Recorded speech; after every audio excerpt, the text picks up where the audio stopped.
approval of the minutes from our last meeting, which was April 19th, 2023. Hopefully everybody's had a chance to review them. Does anybody have any changes? I abstained Susan? from the page 2. I abstained from the Eagle Scout project vote. I had to. Yep, yeah, I know you did. I'm It's sorry. on the records, but it's not on the Okay. actual text of the Okay. minutes. Okay, so it says you recruit, it says you recuse. I can't get it out. Yeah, but for the vote, I also From abstained. discussion and vote, but we should probably say. But on the bottom, I'll that So abstain. what should, Because we did it for freight at the bottom, you see, Yeah. Clean and okay. Janet and I Sure, both abstained. absolutely. So I thought for consistency's sake, Technically, it wasn't really unanimous then. it wasn't, that's why I was saying that. Okay. Well, it's still unanimous, but I abstained, I don't know, anyway. All right, so I we're gonna, Whatever you need to do, but I just had to make sure it was, okay, and then that ties with the chart on the back. yeah, it dives with it, yeah. Okay. The part's right, just not the minutes. Okay, so we'll just clarify that. Okay. Other items.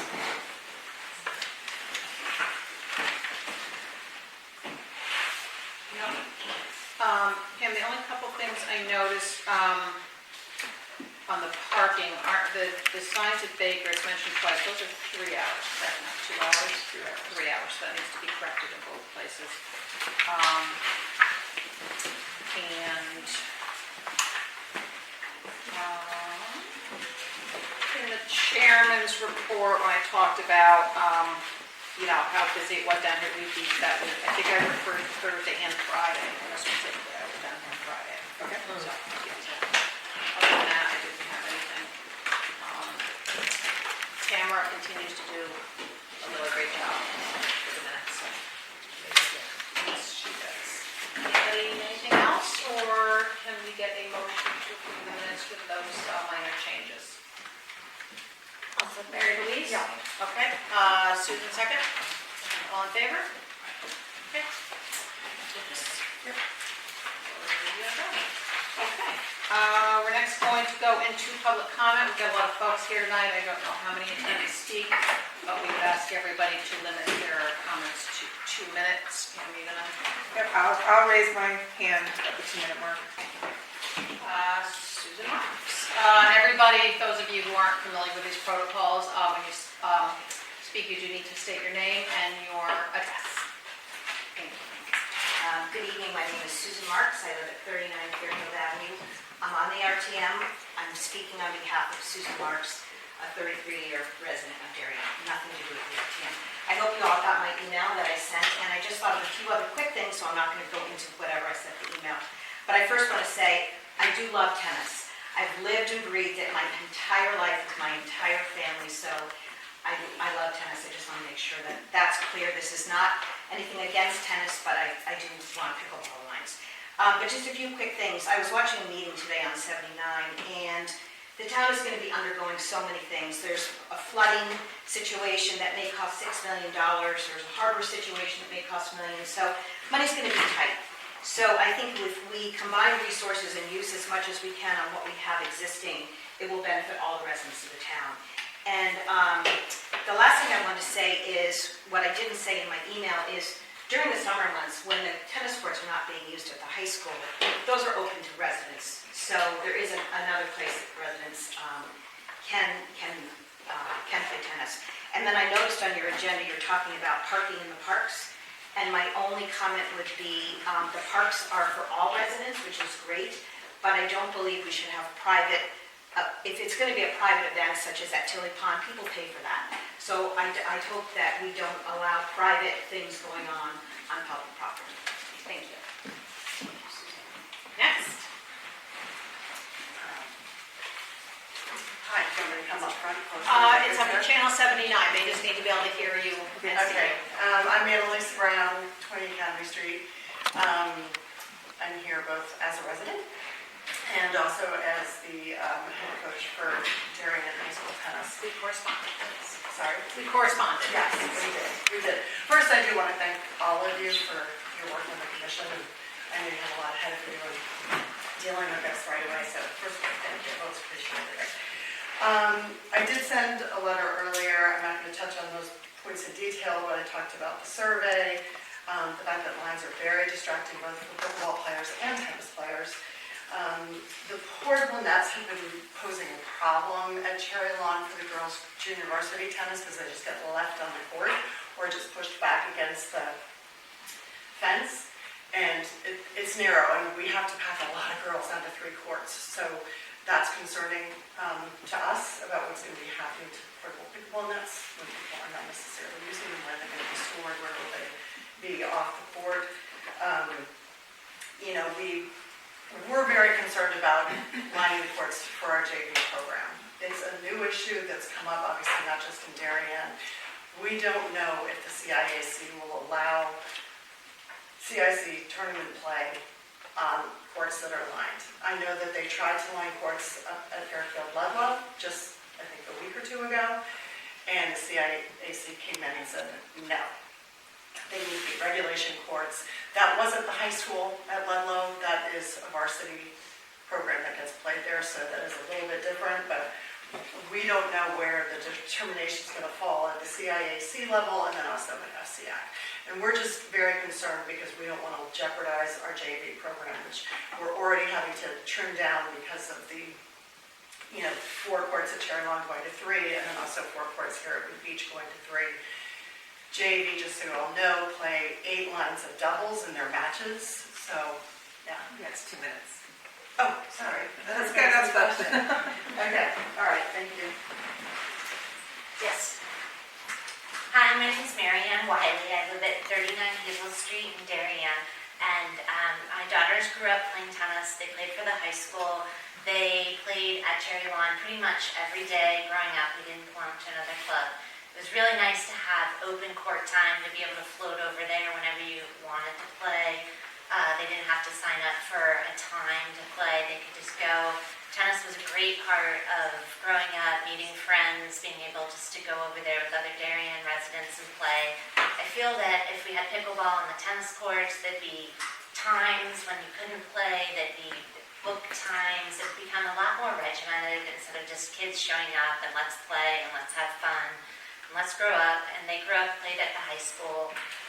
They played singles. They had a great, nice career, and they really enjoyed it. So I'd really hate to see. We have money in this town to put pickleball courts in. I'd like to start playing pickleball myself, but I'd really like to see new pickleball courts, and I'd like to see the tennis courts remain. The high school uses the courts in the summer for clinics, so they're not always available, and the high school also plays there. So we have a big town. We have a lot of demand for tennis, I still believe, and I'd really hate to see the pickleball courts, the tennis courts turn into pickleball courts. So, thank you.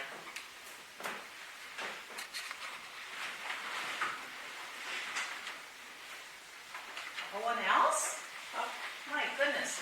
There must be more comments. All these visitors? No, we're moving on. Yeah, I have a comment. Simon Farmer, 55 Phillips Lane. Speaking from personal experience, I lost a child last year from a undiagnosed blood clotting disorder, and his twin sister, very fortunately, was on the JV tennis team. Thank goodness for that. And the team, she had a place to go, distraction, and if we're concerned about mental health issues in our town, we can't eliminate high school teams. And this effectively would eliminate the JV boys and girls team. And we need it for the kids. It's a place for the kids to bond, to have an outlet, a physical outlet, and I am personally very against lining the tennis courts with pickleball lines. So please reconsider and think about that. Thank you.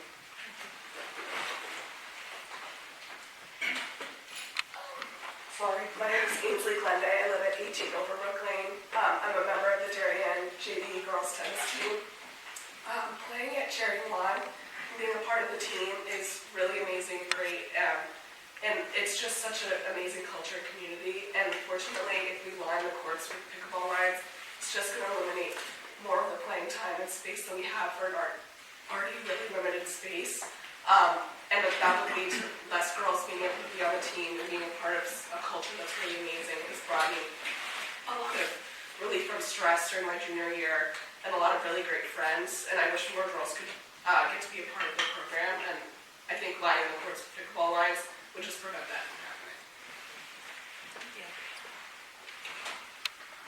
Carol? Good evening, I'm Cheryl Russell, a native of Darien, and a homeowner for over 50 some odd years paying taxes in this town. Your dress?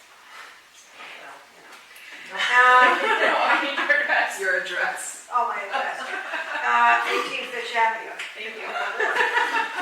Anyway, I'm here for a whole different conversation, or shall I say public comment. Every May, I come to your meetings, and every May, I ask the same question. Every May, it's the same thing. I really hope this year, 2023, it'll be different.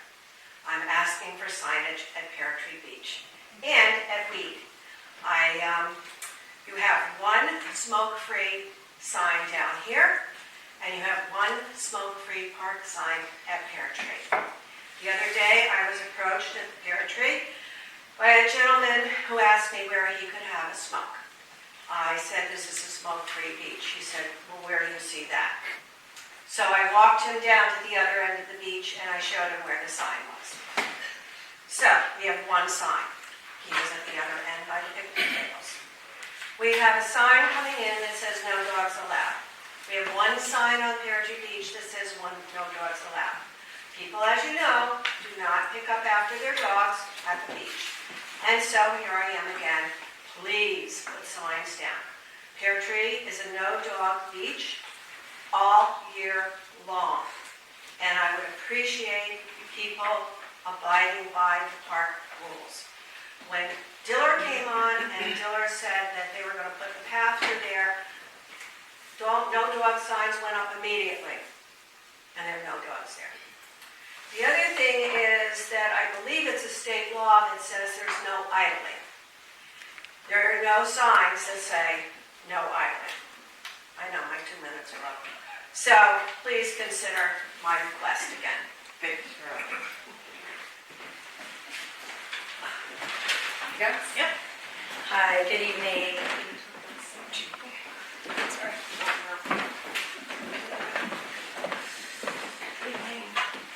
My name is Tenley Reed and I live at 6 Prospect Avenue. I have a child who attends Windward School and takes a bus from Cherry Lawn to school each and every day. I'm joined tonight by several other parents of Windward students. Collectively, we submitted an application to continue using Cherry Lawn as a pickup and drop-off site through the end of the school year, which ends for us on June 16th. Our application was denied on May 11th by the Darien Parks and Rec Department. Today, our request is for an appeal our request for an appeal was submitted in writing in the form of letters signed by 16 other Darien families whose children ride the bus to school. Tonight, I am respectfully requesting that you amend your meeting agenda and review our appeal request. While I understand that regulations allow this commission 14 days to make a decision on an appeal, postponing the decision beyond tonight will effectively render as a denial, as we have been granted temporary permission to use Cherry Lawn only until Friday, May 19th. On a personal note, I'm very new member of Darien, only 3 years I've been living here, but I've felt lucky for all 3 years. And my daughter was already attending Windward when I moved here, and I actually chose my house to be very close to Cherry Lawn on Prospect Avenue because she'd have a sidewalk to walk to and from her bus, as she's the youngest of 5 children, and sometimes I have other places to be. On sunny days like today, she could walk home by herself, which has been really valuable. And another wonderful aspect of having the kids at Cherry Lawn for her, just in particular, was that a friend of mine who was on the commission for the Nature Center told me about it, and I signed her up for 2 years of after-school programs there. Thank you.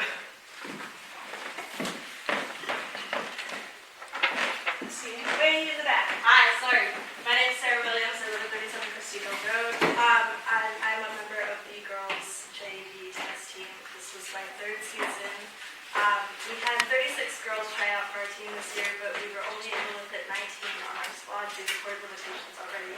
And we have from 2:45 to 4:15 on those courts, Monday through Friday, but our season lasts for a little bit less than 2 months. We frankly don't have enough time nor enough courts to be able to deal with an influx of tennis players. And if we lose more of those courts to pickleball lines and pickleball players and have to kick more people off of them, it's not going to be a positive experience for any of us. So I hope that you'll please consider that painting the pickleball lines sometime. Thank you.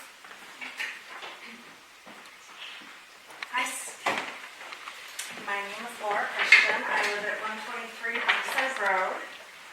I have had the pleasure of living across the street from Cherry Lawn Park for 8 years.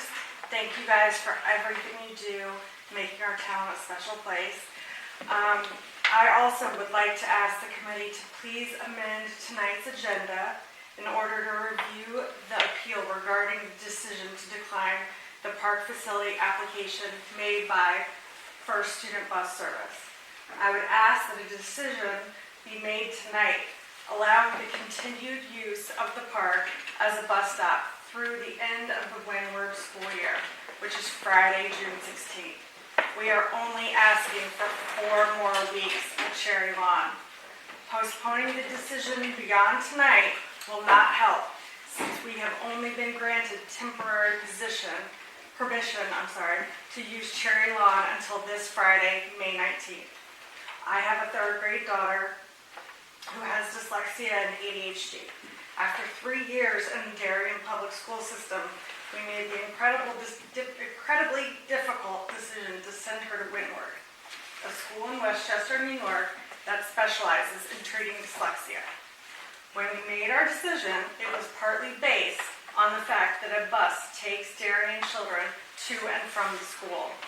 The bus is professionally licensed and insured with First Student, and all families must sign a contract including a code of conduct to ride the bus. Cherry Lawn has been a bus stop for Windward for 15 years. This bus services 24 Darien children, including my daughter. To change this bus stop with only 4 weeks left of school will be incredibly disruptive to our children, especially our children with learning disorders. These students already face many hardships. They commute 2 hours a day to and from school because Darien Public Schools cannot accommodate their special education needs. They look forward to getting off the bus and playing. Thank you.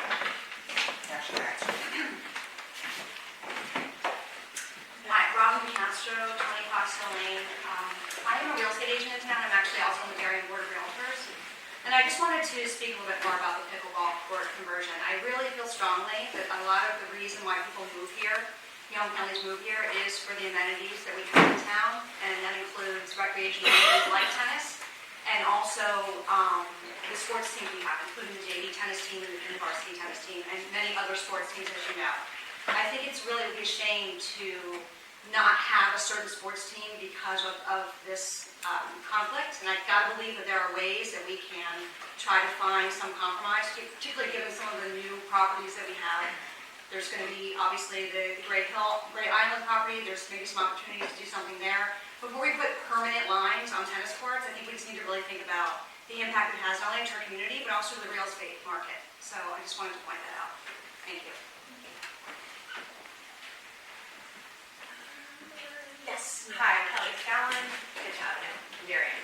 I'm also a real estate agent, and like Robin, I was going to say how fabulous the parks are. Huge selling proposition when we're showing people around town, as you probably already know. Pickleball has been a huge trend. People love it for the community that it brings. We all have gone out there, met new neighbors. However, having gone out there the past few weeks and seen the insane amount of parking that is not available, let me say that, there is just no parking available during most of the day because, of course, we have the nature center, right? It also shares those parking spots. So I think that, logistically, we have to the lines on the tennis courts, but logistically, do we even have enough parking spaces to support that idea? Having been out there for numerous times over the past 4 weeks, I would personally say we probably don't. And I would wonder if a solution would be, instead of painting the lines on the tennis courts, which admittedly are difficult to navigate, right? When you're playing tennis, it's confusing also to see the pickleball lines. Could we do something here at Weed Beach? Is there a way of transitioning the paddle courts? I don't know how, but perhaps there is something that we could put over the paddle courts in the off-season to create pickleball courts. I don't know, but we, have a better parking situation down here, perhaps. And so I do hope that we can come to a smart resolution about this program, because I think it's fabulous that we have the 4 tennis courts that we've been so kindly given. Thank you. Liza Smith on Arrowhead Way. I'm a pickleball and tennis player and love all the facilities here that Darien has to offer. And Weed Beach seems to have tons of parking. So I would think perhaps we could look at painting some lines on the tennis courts here at Weed Beach for pickleball.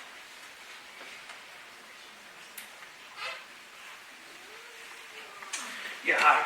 Just coming back, Tim Christian, Laura's husband, 123 Brookside Road. Just coming back on the topic of the bus at Cherry Lawn Park. It's been incredibly beneficial that our daughters have a routine that she's become very familiar with.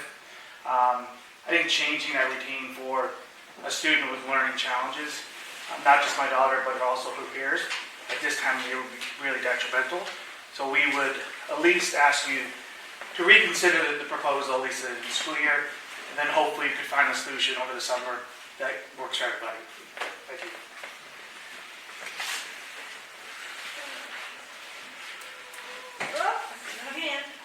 Hi, I'm Alex Castro, 20 Foxwell Lane. I'm a Darien High School alum and was on the varsity tennis team for 4 years. I just wanted to speak a little bit more to the pickleball line issue. One of the reasons I think we've been able to build such a community in this town is through athletics, particularly among students. But that also means that athletics has become something that's extremely competitive, especially in this town. And that's why I think it's really important that we have, varsity, junior varsity, even freshman programs, as we've seen in a lot of Darien High School sports. And being able to continue that, I think, is something that's really important. So I hope that you would reconsider some of these lines that we really can find, I think, other solutions, as opposed to, again, putting permanent lines now, where we could find another solution. So thank you.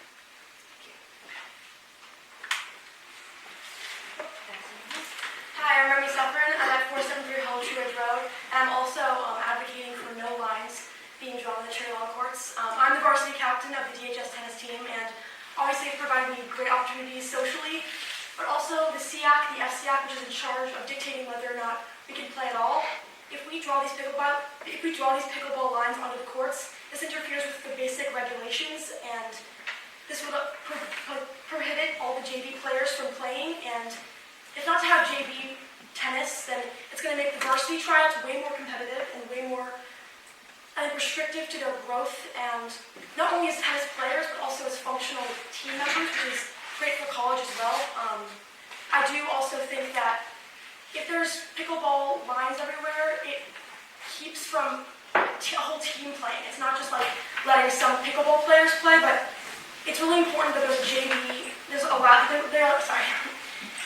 that JV players are allowed to play, because they're also practicing for the varsity team. And if we want to have a holistic approach to these players, we need to keep the tennis as it is. And I also agree that there's room for pickleball at Weed Beach or other places where it will not interfere with FSEAC and SEAC rules. Thank you. See two hands. Okay, lady sitting down with the, Hi, I'm Holly Drake. I live at 9 Tanglewood Trail in Darien, and I've lived here for 21 years. I mean, my husband and I were we play a lot of tennis, and it's been an awesome way to meet people when we moved here. We don't belong to a club, so we're really dependent on all of the facilities in town. And I will say that we have driven from the high school to Cherry Lawn to Wee Beach to find an available court, and I'm still finding that, especially with COVID, that just the tennis courts alone, with people playing tennis, have been very busy.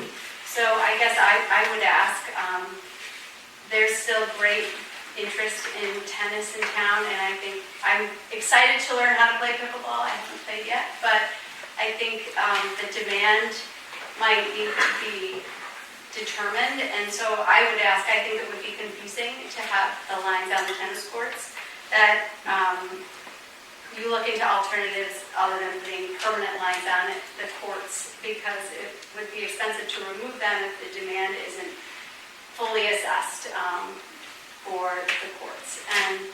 And I also had 3 children go through the public high schools, and I really think sports are amazing for all of the teenagers in our town, and it's a wonderful outlet for them.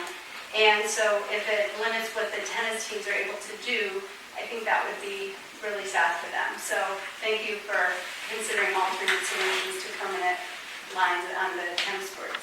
Thank you. I saw some. Is that you, Patty? Okay, sorry. Patty Baumgartner, C4 Hanson Road, RTM, Parks and Rec Committee. It's awesome to see so many people here giving their feedback, so thank you. And a big thank you for you all for having these meetings and listening and taking this feedback. Patty, speaking on your own behalf or on behalf of the committee? I'm speaking, well, I wasn't sure if you wanted me to speak later or now, so I'm the chair. I will speak now. On your own behalf. On my own behalf. Okay. That's fine. And then if you guys open it up to our committee later on other topics, right? Cherry Lawn is at capacity, and they're daily, and they're at all different times. I already spoke to this last week, and for several months now, I talked about the overcapacity at Cherry Lawn, and that I felt like we really needed to be rolling back some of the programming and not adding more. I appreciate the great programming there, but it's just too much in one space. I spoke to that last month.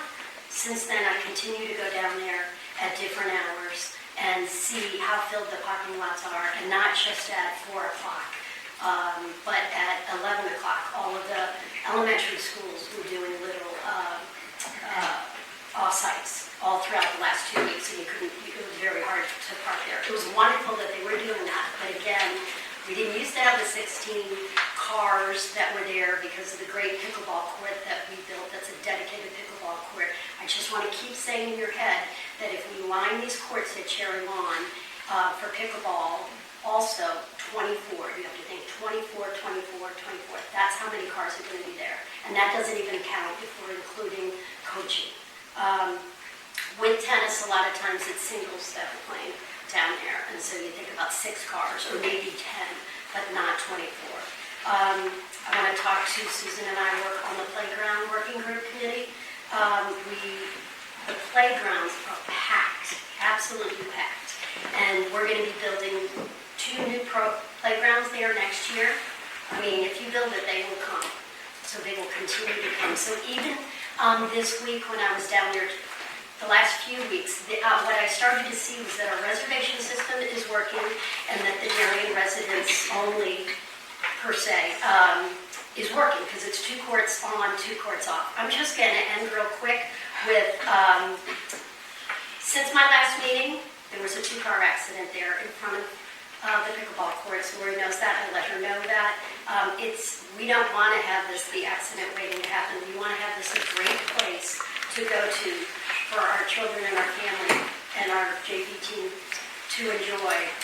We have 6 courts. I propose that we line 1 pickleball court in the front with temporary lines and see how it goes. That's how we started at Cherry Lawn on the upper. We started with temporary. We were chalky back in the day.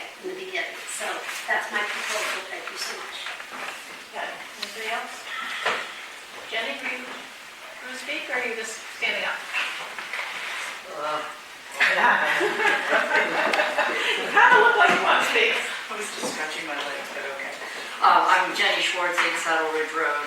I sit on the Finance and Budget Committee of the RTM, but I'm speaking as a just individual, not on behalf of my committee.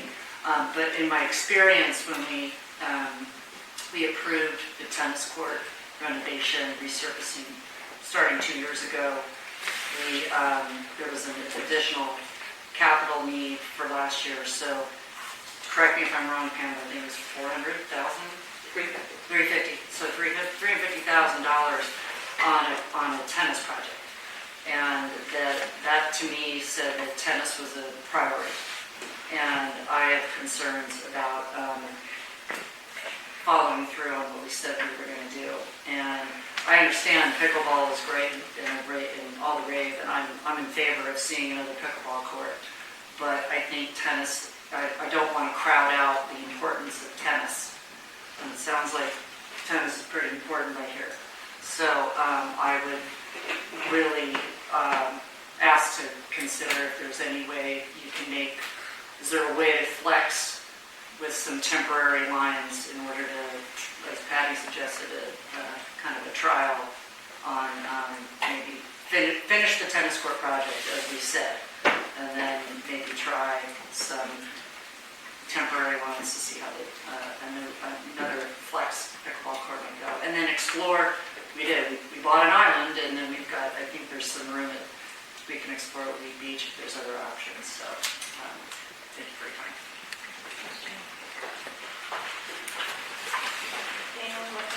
Yep, there goes another hand. Hi, my name's Heather Tucker. I live at 18 Driftway Lane. I'm a parent of a Windward student, a daughter in 3rd grade there. I also have an older son who attended Windward and rode the bus. As we've heard, the bus has been operating out of Cherry Lawn for 15 years. I would just like to ask that it can be the deadline for Cherry Lawn for the bus to be removed from Cherry Lawn be extended to June 16th, the last day of the students. As we know, this bus travels the majority of Darien students because they can't learn the typical way, so they take the bus to the Windward School. They travel an hour in the morning and an hour in the afternoon. The bus in the morning leaves at 7:15 a.m., so we drop off and we immediately leave. The bus leaves at 7:15 a.m., and then in the afternoon, during afternoon pickup, there's some overlap in usage with the general public, but the bus enters the lot, unloads the children, and then immediately leaves. So our request would just be until the end of the year for these children. They go through so much just learning, and this would be a great disrupt to their normal routine, having to find a new bus stop for the remaining of the year just till June 16th. Thank you.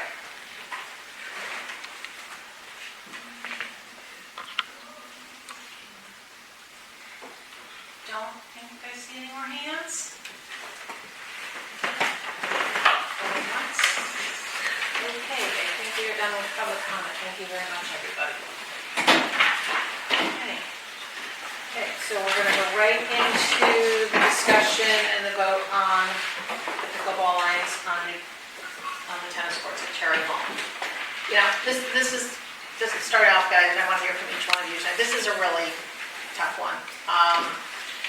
I know I've personally heard from so many people, I guess as each of you have, and I've heard from a number of people that I've known for years and years and years, not decades in Darien, that I have tremendous respect for, and some of them have one opinion and some have the totally opposite opinion. So it's tough when you're hearing from people that you know and like and socialize with and everything else. So really trying to get the balance here to get this right.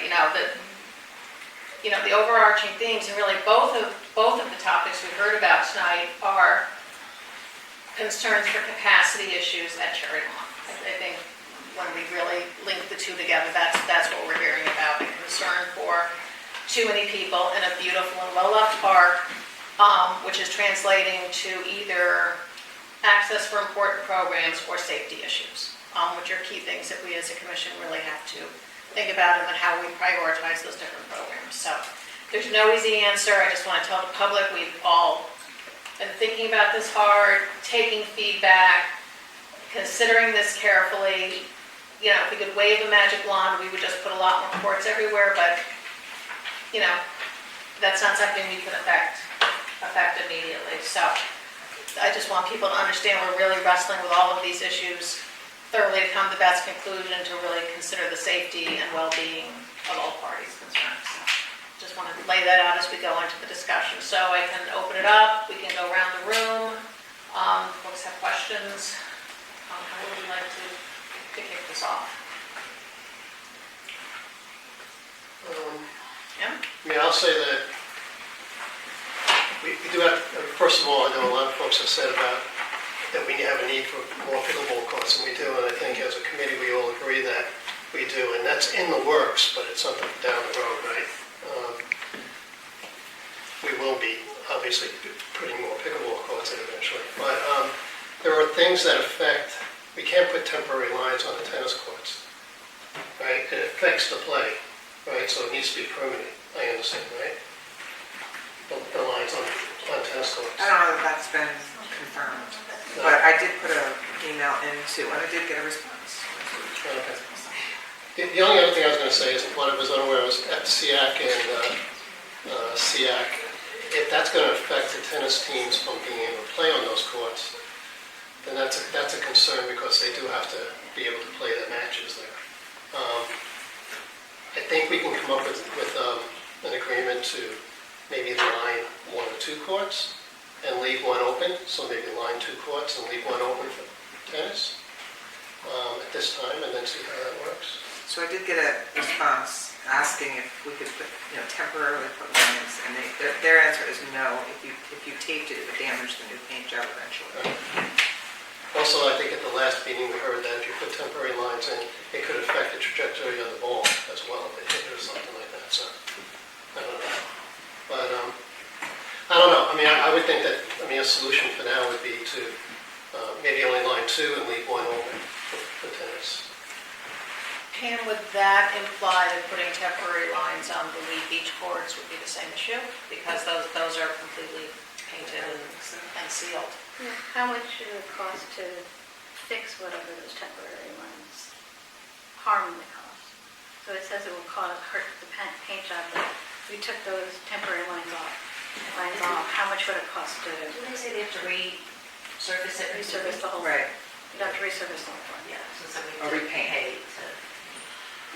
And that cost is how much? I'm not certain for the new post-tension courts, but I did just get a $15,000 quote for pickleball courts, because we want to fix those up from the vandalism.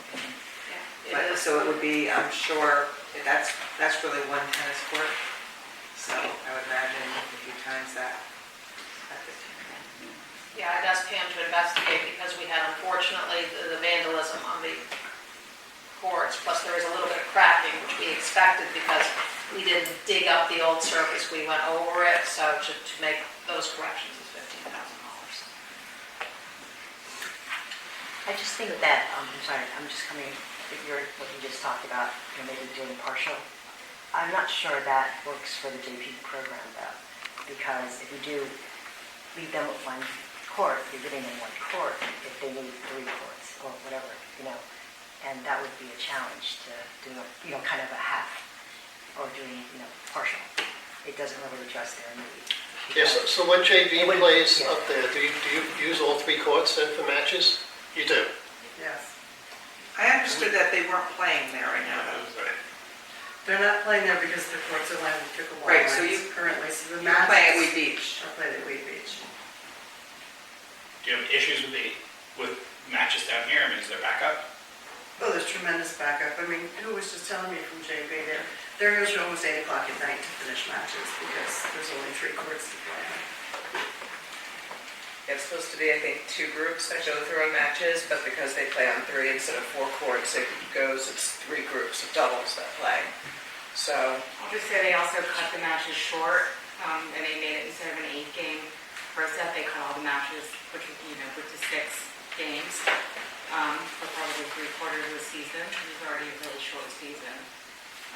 So it was pretty impactful and disappointing. They had to do all this because the courts were lined for pickleball. Because they traditionally had 4 courts, but they were my understanding is, my daughter's a freshman, but my understanding is this year was the first year that they were shrunk into having access to 3 courts instead of 4. And the matches have to be played at Weed Beach because these courts are not lined. And the courts are temporary lined at Cherry Lawn right now. So to Jim's point, if there was an extra tennis court and 2 potential lined with pickleball, at least that would alleviate the issue slightly. Well, are you talking about at Cherry Lawn? Mm-hmm. But then you'd have to have 1 court at Cherry Lawn and 3 courts at Weed Beach. Mm-hmm.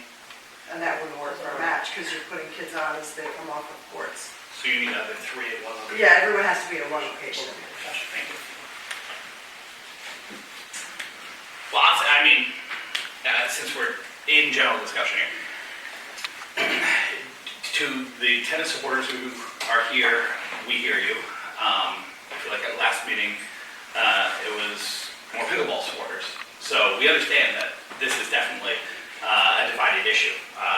To echo Lori's point and to speak to my other commissioners, we've heard from many individuals across town.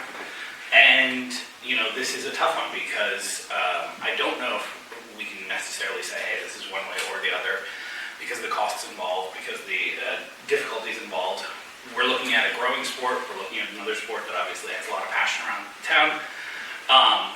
But and as difficult as that is, you know, if the answer is potentially splitting the baby, the point of, you know, what Jim has put out there, if we can line 1 or 2 of the Cherry Lawn courts, I think there's an opportunity to at least have tennis for JV practice. I understand it might not be perfect, but again, that season is March through May. It would still have the opportunity to have, you know, full-time tennis court, hopefully be able to alleviate some of the pressure in terms of the practice that we're seeing, or the lessons, I should say, at Cherry Lawn. And I would say longer term, what I'd really like to see is our commission create a working group to look into the future of paddle sports in town. I think that we've heard from multiple individuals, we've talked to amongst ourselves about what we could do here at Weed Beach. And I think that there are opportunities, and I think that in hopefully getting to work with other boards and commissions, including the selectmen, we could find other places around town to work with. But as for tonight, if I would make a proposal, it would be, you know, echoing Jim in the sense that we line 1 or 2 of the courts at Cherry Lawn, leave 1 specifically for tennis, and then we continue to focus on what's next. I think the real issue is capacity and the car issue. Public safety. It's safety, we're talking about safety. We cannot add, 1 court would be potentially 8 more cars. There just isn't room for 8 more cars.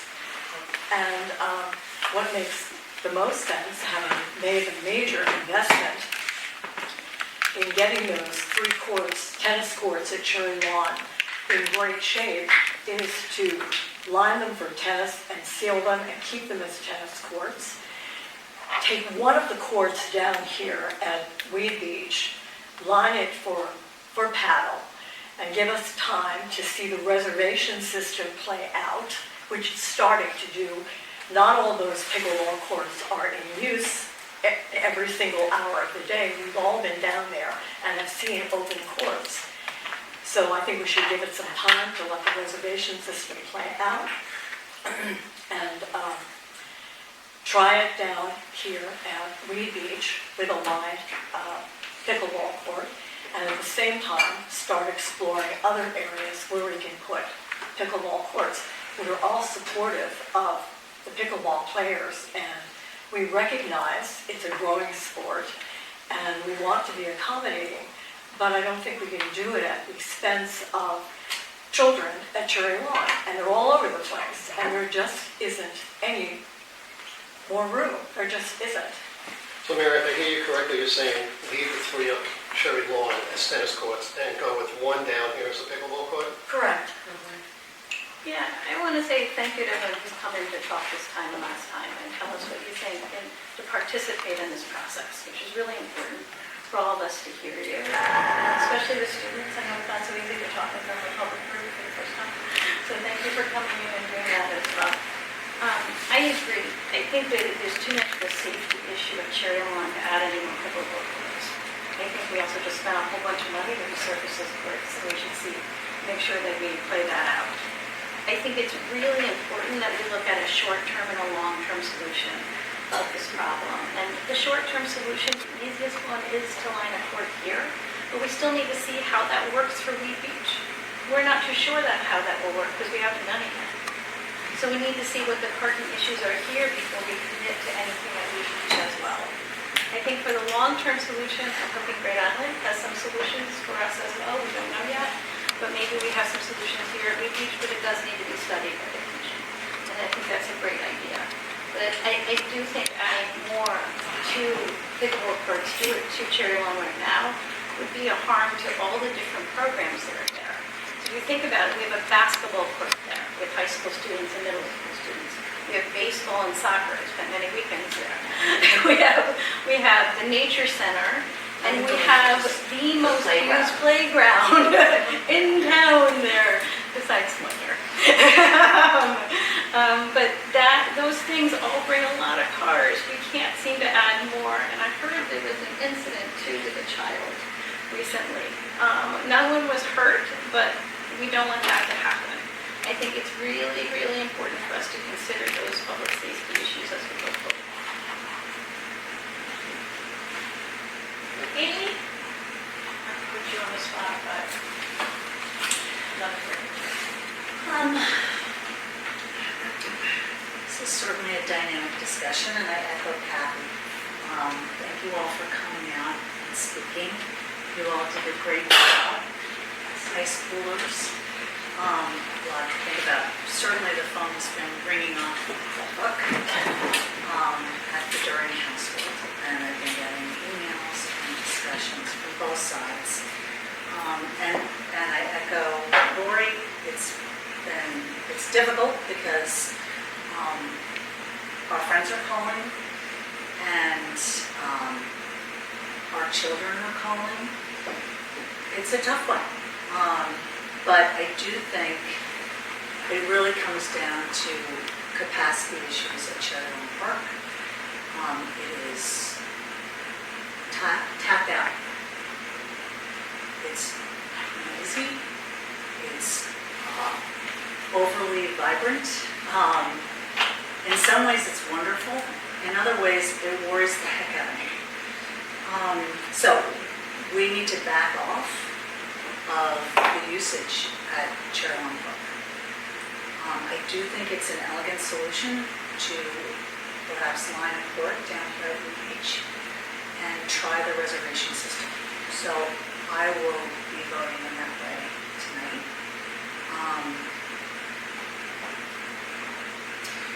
And one of the letters that stood out to me was from Mike Burke. And he said, if you choose to make the lower courts exclusive to tennis, however, you really must create more pickleball court space on the tennis courts at Wheat Beach and do that now. So I think that's where I'm coming in. And I think we should do one here. I hear that, and I think we're going to have to see how capacity goes at Wheat Beach this summer. I do definitely have some concerns Definitely about that. temporary. Do it temporary. But then, if the high schoolers are saying that pickleball lines create an issue for them, it's going to be an issue at Wheat Beach too, which they're using now. So I'm just concerned that Sure, that's not. I definitely understand that issue, and I'm trying to balance between pickleball and tennis. I am too. My overriding issue is, as the designated Cherry Lawn Park Commission leader, along with everybody, is that the park is at over capacity. So we need to take the pressure off of that.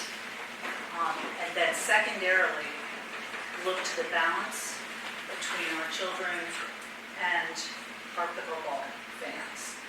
And I think this is the most elegant solution we can come up with. it's not the best, and it's, you know, certainly a work in progress to be studied. I hope that Mr. Burke maybe can help us find some resources to put in some more pickleball Yeah, I courts, mean, because that's that what- passionate about. And and that's great, you know, to hear Our that. selectmen. So we want to, That's why I think a working group would help to try and identify locations Perfect. and discuss funding that we I can. mean, we've built a senior center. Yep. I think putting together a committee is the answer. But I do think we need to take into concerns that the tennis teams, JV and varsity teams have. And now that we're coming into the summer months, where you won't be using it for competitive, right? You won't be playing games there. Maybe we can form a committee to come up with a solution that, you know, will satisfy you guys to, you know. Because I do think that's a concern. I mean, if there's rules and they can't play because of FCAC and SEAC regulations, then, you know, we have to take that into consideration. We really do. How much does it harm the tennis team if we lose a court down here? Would it be the same? I'm sorry, I didn't hear you. Yeah. Sure. How much would it harm the JV team, or would it harm the JV team if we turn one of the tennis courts at Wheat Beach, put temporary lines in it? Would that create the same problems? Well, yeah, because the matches are played here. If you want to put the temporary lines for pickleball on the front courts where Park and Rec does their little kids programs, which is now what uses those front courts and why we don't have that fourth court anymore, no objection, because we don't use those courts anyway. And if tennis courts down the road and for decades are going to be lined with pickleball courts, you might as well teach kids when they're 3 how to play tennis on those. But, you know, everyone who plays tennis is not used to having 8 more lines on the tennis court. And lines, by the way, whether they're temporary or painted on, the ball bounces differently when they hit them. It changes the game entirely.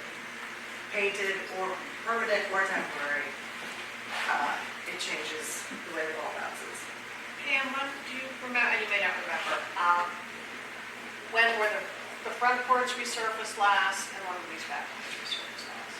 We just did them over the last, 2 years ago? Which or Oh, all at the same time? Okay. So it's not like if we pick one versus the other, it would impact, you know, one set is more at end of life, so if there was some damage, we were going to need to be redoing them soon. Anyway, scrap that.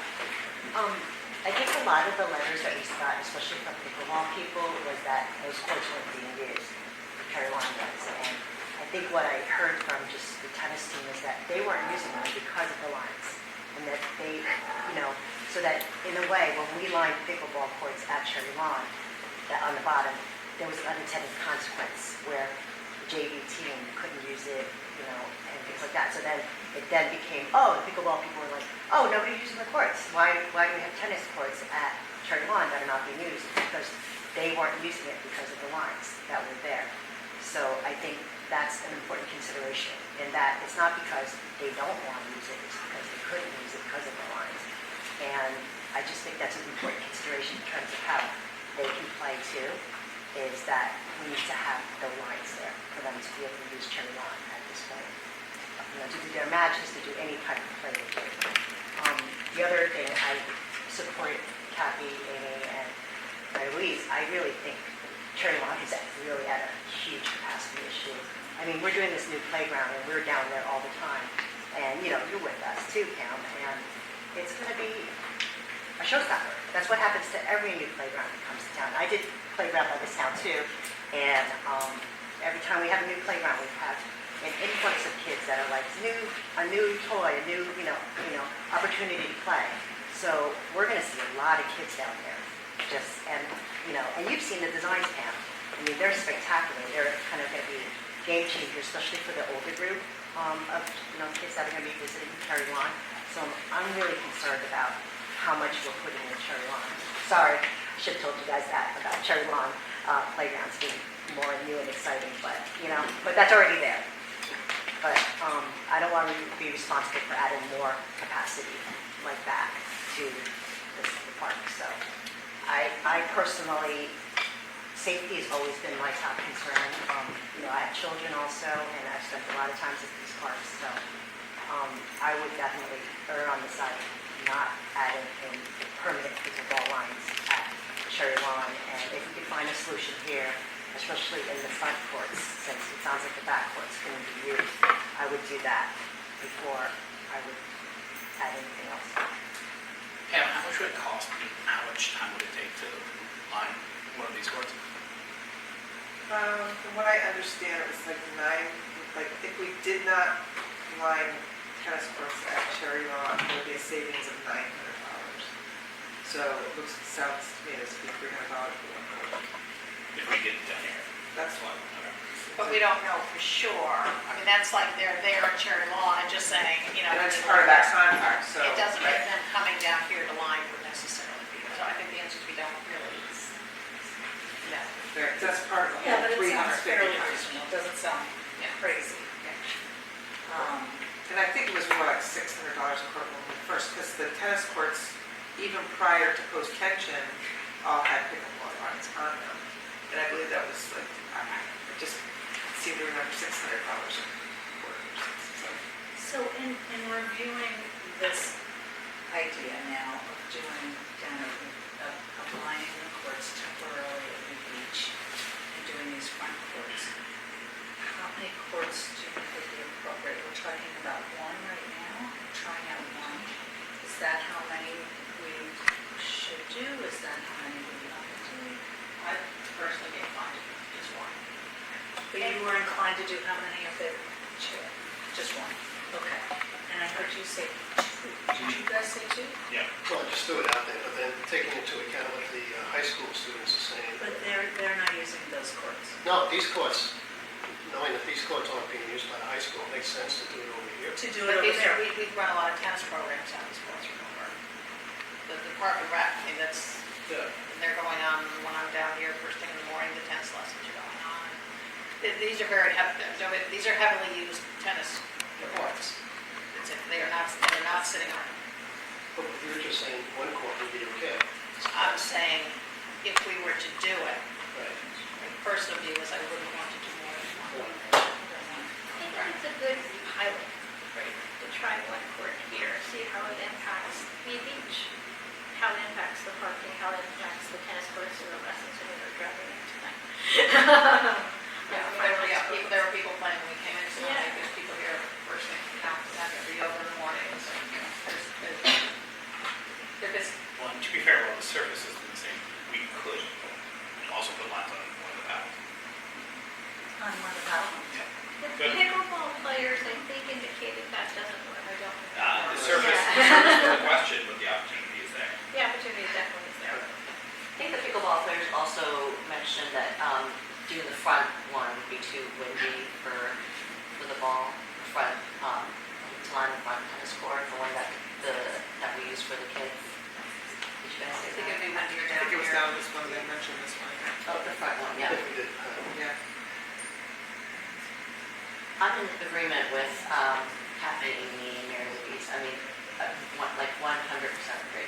Because I don't know if it's because I currently have children that go to the playgrounds at Cherry Lawn. It's hard to even find parking to go to the playgrounds with like between soccer and the nature center. It is Cherry Lawn is, to me, I think, you know, as new residents in town or just younger families, it's considered more of a kids park. That's sort of the draw. That's what, you know, realtors will say to you when, you know, you're driven around town. I feel that people kind of understand it to be more of a kids park. Relative to Weed Beach, say that, you know, we know there are a lot of kids, but also adult activities, you know, after hours. So for those reasons, you know, in the fact that it's already so overwhelmed. And I think Patty, you know, these are things I always knew anecdotally, but I think Patty's numbers really help you visualize sort of how many more cars we're talking about. And, you know, I do drop-offs there a lot to soccer, you know, every nanny has a car there. You know, it's just very, very busy. And it's an accident waiting to happen already. So I think for younger parents, that's a concern. And on top of that, you know, we we all know how much pressure youth athletes and the parents go through in this environment, right? Especially just worried about colleges and everything. So I think with kids coming out of COVID, you really need to think about the mental health aspect of younger, adolescents to teenagers, and frankly, anyone who's in high school or, middle school, I think to give them more opportunities to be outside as opposed to doing the opposite of what they had to endure during COVID. So if we separate these two, since it seems like everyone's spoken, could we at least start with a motion on lining all three courts and take that vote, and then potentially have a second motion on the potential of lining? So you're just saying not one? Yeah, pardon me, keeping three tennis courts and tennis courts, sorry. Well, I'm not making a motion, I'm saying, spoken if we are able to. We can only do what's on the agenda though, which is the tennis courts. So we can only do this evening what's on Everything that's on the the agenda. agenda. Which So we can't is vote on it. whether we, Okay. We can talk about it. in Yeah. resurfacing, Chair, the bulk of the work was done in the fall, they had to cure, sit over the winter, it's time to paint them. Certainly the survey results, we got one message, and I mentioned this last month, that came out loud and clear, is lots and lots of people were like, what's up with the silver color of those courts? It's horrible, please do something about it. So I think we, need to, attend to that. I don't really want to delay that any further. It's time we make a decision and move on, and, we were allocated money, let's spend it. I find, I'm in the beginner class, I'm not good, I'm enthusiastic, but I am playing on those back courts now, but I do find that the silver, there's a lot of glare. I find it personally really difficult to see. But I think we should get those, probably get that taken care of. I don't want to just wait over the summer and think about this. We need to make a decision. What it does impact is Yes. that we have so many pickleball lessons on those lower courts that are Yes. already full. So that is just something to take into consideration. And think about the time, yeah. We can do that and shift those around, so we have to shift them to the We have to upper shift courts. it or cancel them altogether. And those are both through the summer session? Through August. Through August.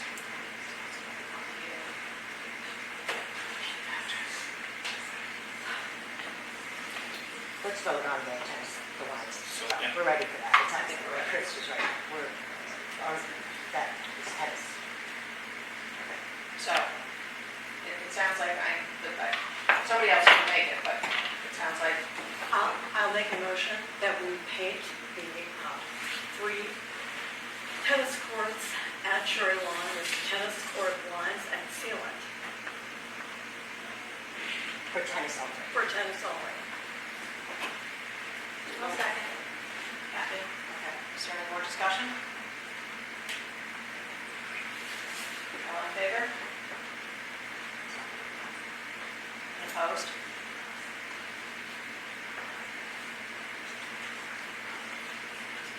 Tennis. Okay. Thank you, everybody.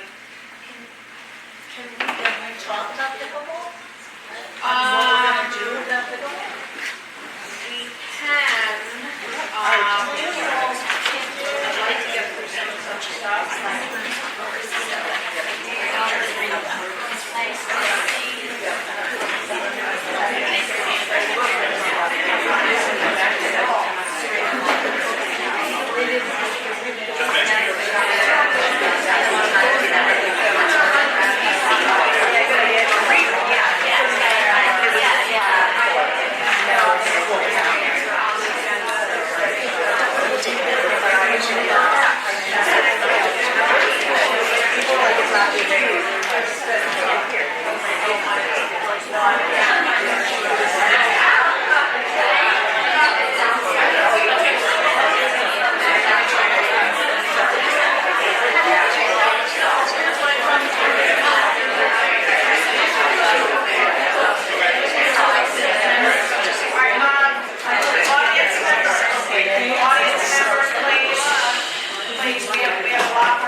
these other things on the agenda, I think we can get through them very, very quickly. Susan, we were gonna give an update on the beautification funds because we are on a very tight Oh, yeah, sure. timeline. We have till June 30th to spend the money for this project. So we did receive the plans from our landscape designer for the work. So Susan's got one set over. I have one here, if you want to One went over it here. again. I don't expect we need to go through a bucket of detail. I don't think we want the landscape by committee. We've hired a very talented local landscape architect to design this one. We just didn't want to go to see them. Anybody had any? So the idea is that there were some dead trees there that Pam staff has already removed. There was a couple of stumps left, and we're trying to figure out what to do in terms of whether to keep that in the bin, because it's pretty expensive to remove a stump, as you know. We got it ready. Do you have it already? July 1st. You say, but this money needs to be spent June 30th, so this has to be done before that. So we're trying to figure out timing. But Karen did pick a lot of what she considered plants that are suitable for the location given, it's sandy over there, it's going to be a hard to maintain area. So she purposely chose plants that were easy to maintain by our staff. Some of them native, some of them not, but I felt like she gave a really good design that would look really pretty as you walk by. She didn't include a lot of the grasses yet because she says this timing is not really good for planting grasses. She says that's probably more of a fall situation, but these are more of she called it like the kind of backbone, I guess, was how she described it. It was funny. She was supposed to provide us with a board with the plants, but I don't think we ever got that. Just an idea as to you see the colors, but definitely a lot of a couple of butterfly bushes, coneflower, Shasta daisies, and some evergreens and other trees. So again, the idea is that we get this in before June 30th, and possibly we'll have to use money from next year's budget to kind of keep them watered in because we are planting in a very hot and dry location. Chris, you had a question? I would say it looks great, and I'm sure it will certainly help with the sand erosion challenges. Yes, I was going to mention that she was Yeah. very considerate and she feels this will help with the sand blow off that we've heard I think that's great. concerns from the neighbors. Only thing I wanted to mention was we had, when we toured and spoke previously about this, was lining something down the picnic area, just to try and give some level of separation between where the picnic area and the parking lot begins. I noticed there's nothing in these. I think again, she says this is phase one. Yeah. We're trying to get that first area done. And also the planter boxes by the showers, those are going to be redone in stone. So this would be a phase one. And she wants to do trees. She wants more trees, another tree down there. So that's definitely something we could consider talking to you about. Okay. She's got lots of ideas beyond we the have money we have. a lot more. But I feel like she's a professional landscape designer and she's worked a lot in the area, especially for the Looks great. I'm looking forward to it. And she's already gone to look to get some of these things priced out so that we can move quickly. Thanks. So we're hoping to get it installed before June 30th, so we use the money for this year. And then the planters, she's talking about a combination of some succulents and then other things, but she's selecting plants that will have, some color and bloom during. No goldenrod or Lori, she specifically said. Less watering. Those are low water. Things that don't need a lot of water. It's a lot of sedum, nepeta, things once these get established, they won't need a lot of maintenance, because we told her that we just don't have the bandwidth to be trimming and pruning all the time, so she specifically chose plants that would accommodate it. But I think it'll be very pretty as you drive down, especially many of the walkers and people that come down Crabtree Point. It'll be great. We just have to make sure we stay within the bidding. Oh, no, we will talk about it in, detail about, we talked about, whether. Because that could slow us down. Yes, we talked about that for a long time too. But we'll see, but we're hoping to get it done by June 30th, so that's the plan. So, Amy? Thanks, Susan. So, I remember someone came to us and told us that he loves sitting in his car looking out at the water. Does this block any? No, this is just around the streets, the parking lot. It's Oh, where the I sand's see. blowing over the Okay. road. We haven't touched it It's yet. a little, Yeah, okay, so this is the city. this is the road, and this is the All right, boat club. I thank don't know you, if I'm yes. right. Okay, gotcha. She does want Oh, to, okay. she does want to add one tree, but that won't block anybody's view, hopefully. And like I said, the other addition would be maybe some more landscaping in front of the picnic area. Yeah. But this was, Thanks again, for explaining that. no, we lose so much sand blowing into the neighbors, and it was just, we've gotten complaints. And Did she happen to say anything about the trees of heaven? I don't know. We already took that down. They're gone. Oh, they're gone. Yeah. Oh, we're gonna have, they're all gone. They're gone. The large ones. The large one is gone. Yeah. And the ones along the property line. No, they've been doing a great See what job. happens when you miss a meeting? You know, Great, thank you. This looks like a great plan. I think she did a really good Yeah, job. she It's really did. thoughtful, and I think the colors will be stunning. And I like her choices. She's made wonderful native choices. Yeah, she's mixed it Does the work in. have to be done by June 30th or just Yeah. underway? Has to be done. Done. Because they got this paid, right? They got to Yeah, add so- the budget. And we've paid them. That's how we trust them, right? And just, If it's a flat, contract, it's a fixed contract, could we do that, or? What? She's saying if we paid, Paid. paid it up Pay front. upfront. Because once the contract is signed, sometimes people do pay upfront, and you actually get, may even save some money. You wouldn't pay it normally I upfront don't for a think project For now, without a that's project what being finished. You might pay, they might ask for a deposit down, but you wouldn't throw down $30,000 Not even without. if you even if they give you a discount for, we could maybe ask them. 'Cause Well, we'll some- have to see what it comes in at. Right. So that, it might not even be a concern. Right.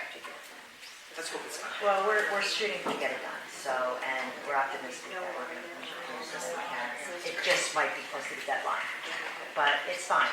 We had a couple of challenges, with the, with time and everything, so. But I think, thank you. Oh, no problem. And Susan, thank you. Yeah, it was great. Lori came too, so.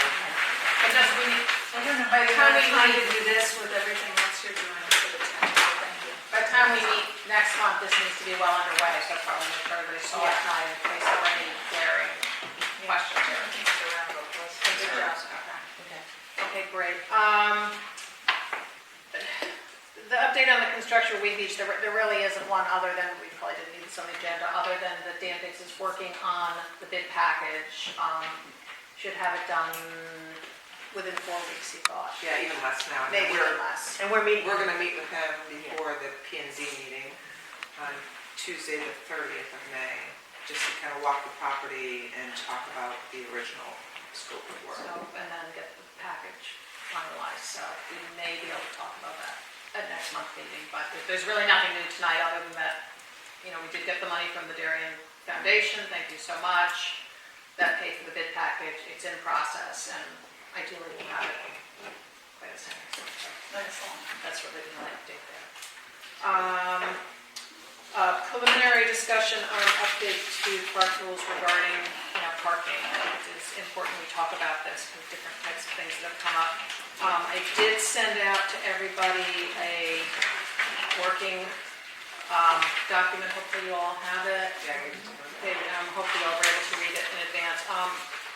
And I don't want to spend tonight with tonight's meeting reworking the regulations or whatever, but what I wanted to do is talk through with folks, having gone through our rules and read what's in there, areas that I think we'll need to be discussing and thinking about, as a commission to better clarify what it states in the rules. So, working with Pam, the concepts that we feel we need to tighten up in the rules are clarify when and where resident permits are required. It's written in now, it sounds like you need a permit to drive into any park, which just isn't the case. I read that, I'm like, well, that's not right.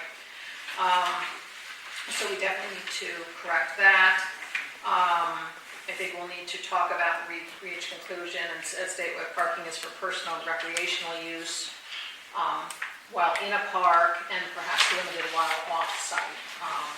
We did have, situation, where residents, with the parking, we put the restriction on at Baker to, really limiting commuter parking, learn if people were using it for their household staff for parking. But I think that's something we really need to tighten up and come to conclusion on.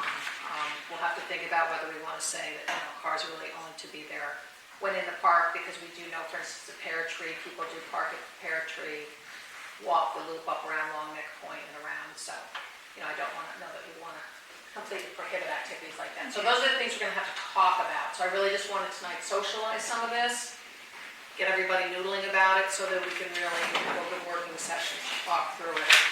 And that would be good. We have time limits, blanket or different time limits per park, which may vary based on the location, how they use. For instance, you might not want people telling their household staff, well, you can, park at Woodland Park all day, because we know there's very little parking at Woodland Park. So we really have to, again, think of these things holistically. I think probably need to state very clearly that any commercial or event used by permit is by permit only. It includes parking.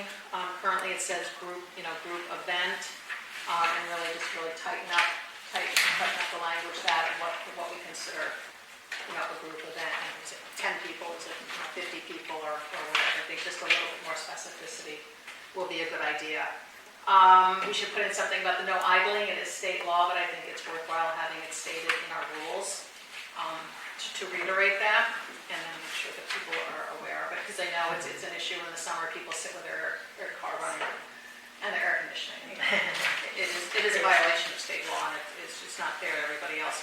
I think we also need to talk about the use of the parks by the food trucks and the ice cream trucks specifically. That's been creating some parking congestion issues, definitely Cherry Lawn. I know they come down here to the parks as well. Again, that's a big safety issue. I think we've got to really tighten up how we feel about that if we want to allow it at all. I did send out as part of the package, and I don't know if you guys saw it. It's over here somewhere. It was that one pager that was done back in, it was 2002. 5505. Yeah, the 555 or 515, maybe I'll look on my desk at home, or it's clipped to something else. But anyway, that's really the only guidance in town about how food trucks can operate, but we certainly can set the rules within the park and what we feel is comfortable, because that's, we're getting some concern and complaints about the ice cream trucks specifically. It's created some issues. Pam's staff also mentioned that we probably want to reference fees in the rules. In other words, we have a fee schedule, but we don't directly reference it, so that probably is a good idea as well. So I just wanted to, people have other thoughts or things come to mind that, areas that we will need to address, or does that cover it? Thank you, Congress. Are there other food trucks? The only one I see is Mr. Softy truck. Right. There's another ice cream truck in town. There is another one? Yeah. I don't know that we get the food trucks into the parks as much. Only for events. Only for events. I think it's mostly the ice cream cream.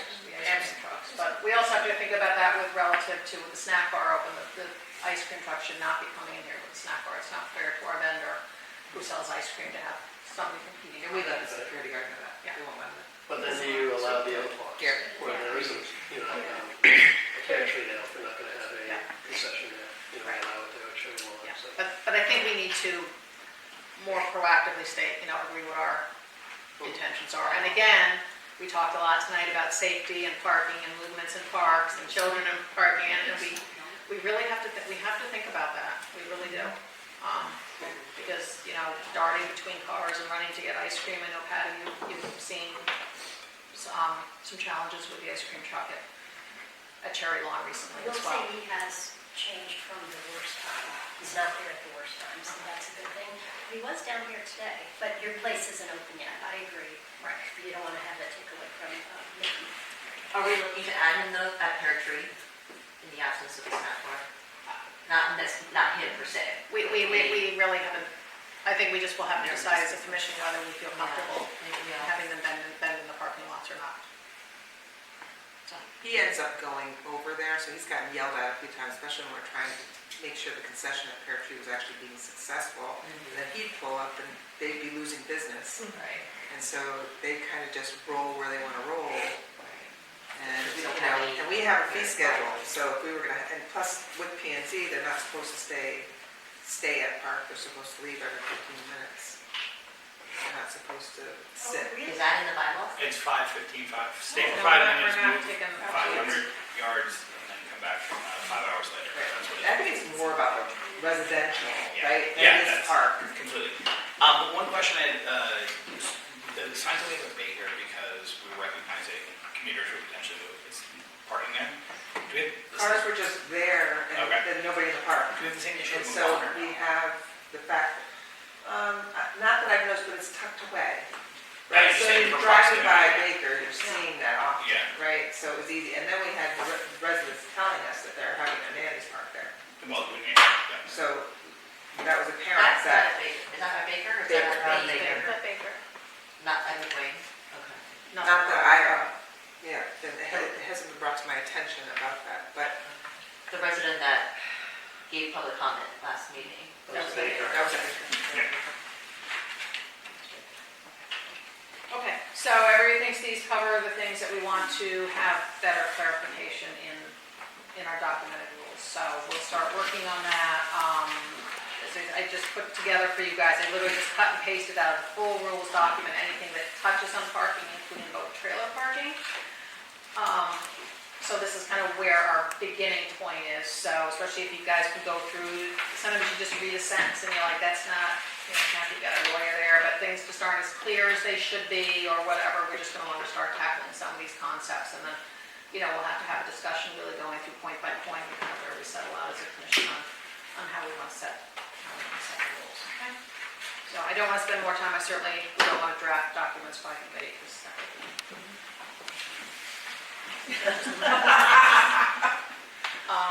and then separately, because we're working on these rules, I didn't send it today, but Pam and I talked about it. We're going to ask Cassie and Jim to update, or at least draft a section of updates on the rules too, because the rules don't address pickleball anywhere. We talk about tennis and we talk about paddle tennis and we don't talk about pickleball anymore.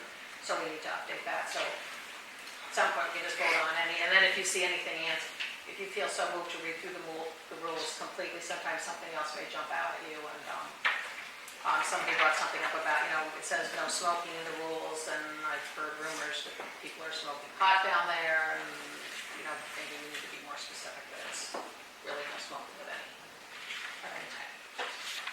Okay? All right, so we won't touch on that anymore tonight. Just the last thing is, Pam and I went through but we did very well in the budget, despite the initial cut of the position that Pam had hoped to get. We got pretty much everything else we were looking for, which is great. So we got a lot of exciting things to be working on the park, but that means we have a lot of exciting things to be working on to do parks. So, just careful what you wish for. I want to get, people thinking about, where they're going to want to participate and help, because we're going to have a lot to do. We did get more money for invasives. Speaking with Pam, because we really lobbed that over to the staff doing it rather than using outside contractors, they probably couldn't start anything until at least August based on their other workload. So I think Mary Louise, the Invasives Committee probably doesn't need to reconvene until July. Between now and then, Pam will have Sandy come up with he'll go through the parks, kind of come up with what they think should be done next, how much they can do within the allocated budget. So in theory, we have something to talk about. And how much did we get? Well, we asked for 25, but in the specific budget that I was looking at today, Kate cut 10,000 based on the increase in the line. So, you have to take away something somewhere. So I looked at that as, taking away from that specific, because we jumped it up from 8,000 to 25,000. So I would say that it would be at 15,000. The final number was 15. So, which is more than we had. We asked for even more. But the good news is, because the staff's doing it, some of it they're able to do during their regular hours, and there's effectively no cost, and then the rest, like the work they did back here, they did in overtime, so this would go towards the And overtime. it benefits them too. Yeah. So they've done some really great work. Yeah. And we also have the 18,000 for beautification that. Right. So now then we'll also have another 18,000 for beautification. One thought would be to expand the invasives committee to be sort of invasives and beautification, kind of take out the ugly stuff and also prioritize where the pretty stuff's gonna go in. Would that work? Think about that. Okay, or at least think about it? Yeah. You'll get a lot of money, double the amount. All that money I just gave you, Mary Louise. You can play with all that monopoly money. We did get approval for the the money that we need for the Pear Tree Point bid package. I did communicate with Mike Scrow. He is willing to keep working on that and being the leader, which is awesome because he's got all the information stuff in his head. The bid package process, I don't know how many people we'll need, whether the whole committee will be reconvened. I'll have to communicate with Monica about how she wants to proceed with that. Whether we'll use the same committee, whether we just need Mike to champion, just the creation of the bid package itself is just really working with Dan Biggs. Or Neil Hoff, because actually Neil Hoff was leading the show. Yeah, but he really was the building and we're not really doing that, so I think it's really more Dan. So there's that. And then we did get the 50,000 to improve the bathhouse. So that we're going to need a group of people to work on that. Really practically speaking, work will be done, but we're going to want to get going so that in theory can be done by next season. Because you're not going to rip the bathroom apart in the middle of summer. Akara wasn't able to be here tonight. She said she's willing to participate, didn't necessarily want to leave it based on this, but we'll need help with that as well. Okay. And then the playgrounds group, of course, with Susan and Kathy are involved, are being very active with three different playground projects in different phases. So. And then if we are looking at more pickleball, we've got a lot on our plate, folks. So we're going to need everybody to think of which areas you can support going forward. And then we have to really help Pam lay this out because obviously all this goes back up to her time. And Are we looking to establish a committee, a working group for the pickleball thing? We could, let's get through everything else and go into the business and deal with whatever else, the other things in the business tonight before we take more time on that. All right, so those things I wanted to run, so I'm really going to need everybody to think about where they can assist. I'd say many hands make light work, but many hands it's still not going to be light work. We got a lot of work to do. But it is very exciting. Okay, Pam, you'll report very quickly. As I usually say, self-explanatory, however, I did put in our park permit report from Tamara. And just to show, that was like a new addition to my report, but it does give you an overall glance at how much is going on. And this is, permits keep coming in daily, so it just keeps getting added to this list. It's a very long list. Yeah. So typically I'm showing you, programming and events and projects but somehow have not really added in this data, which I think is very interesting for everyone to see. I mean, certainly, the work that the office has to do to accept these permit applications, make sure the insurance is placed. I mean, it's a lot of work for the office to process each and every one of these applications. And making sure that every event or request is permitted the correct way with the certificate of insurance. And so just trying to make sure all the check boxes are checked. The boxes are checked. So she does a great job. She does. Any other questions for Pam on her report? Nope. You guys on this side, any questions? Any, Kathy? No, it's very interesting.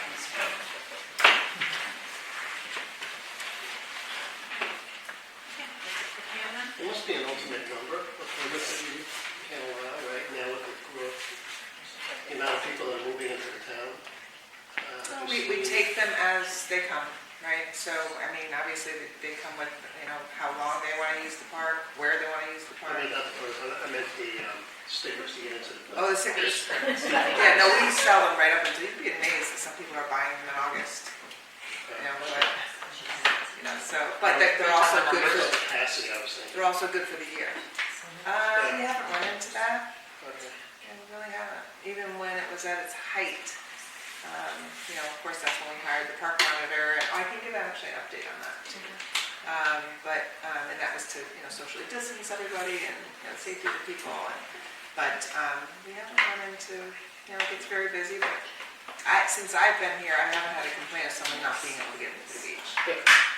Just that it may be very congested, but they're finding a way. Parking.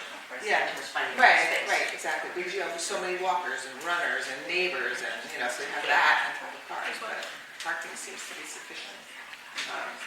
it would be interesting to know what the revenue is on this. It's about 25,000. It's nice. Yeah.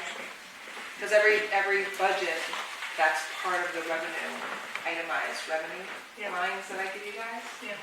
So, you know, even with our paddle. No, I'm sure, I was just wondering. Yes. Yeah. That's like 25,000. And so I did interview a candidate for the park. 25,000. No, in total. A Year. Okay. Yeah. Because Because don't forget, some of the permits they're not overly, you know, that'd be $50 permits. And then it's all driven upon people. So if it were an event like for Michael. No, I totally get it. I We're just charging wondered $1,500. in general. Right, so a lot of those are picnic parties that aren't very expensive. There's a surprise party in here, you should be careful. Oh. I'm just saying. Tamara did take out a lot of Yeah, things. this has to be redacted. Okay. I don't think it's went anywhere to us, so unless any of us know. Very careful. Good catch. Well, I did interview a park monitor who happens to be Leila Wetmore's husband. And we just had a grand time meeting together, and he's very interested in the position. So we most likely he will start in first week in June. But he's excellent candidate. He's terrific. He knows our parks. He's lived here for 20 plus years, and he's happy to take his dogs with him to Woodland and make sure he makes people and educates people to keep their dogs on leash. And I told him to do the same thing as Sullick's, and so he will be very active at Pear Tree and Wheat Beach and all the. I'm listening to all these things about no smoking and, you know, glass on the beach, and, you know, so he's up for the charge. And so we're also looking for a town vehicle for him so that it will look more professional and he can do his daily group. Excellent. Yep. Okay, anything else for Pam? Okay. I'll have a few things to run through quickly. I and Pam Gillespie have been corresponding with some neighbors of Woodland Park. There's a small parcel of land over there. There's some discussion of donating to the town.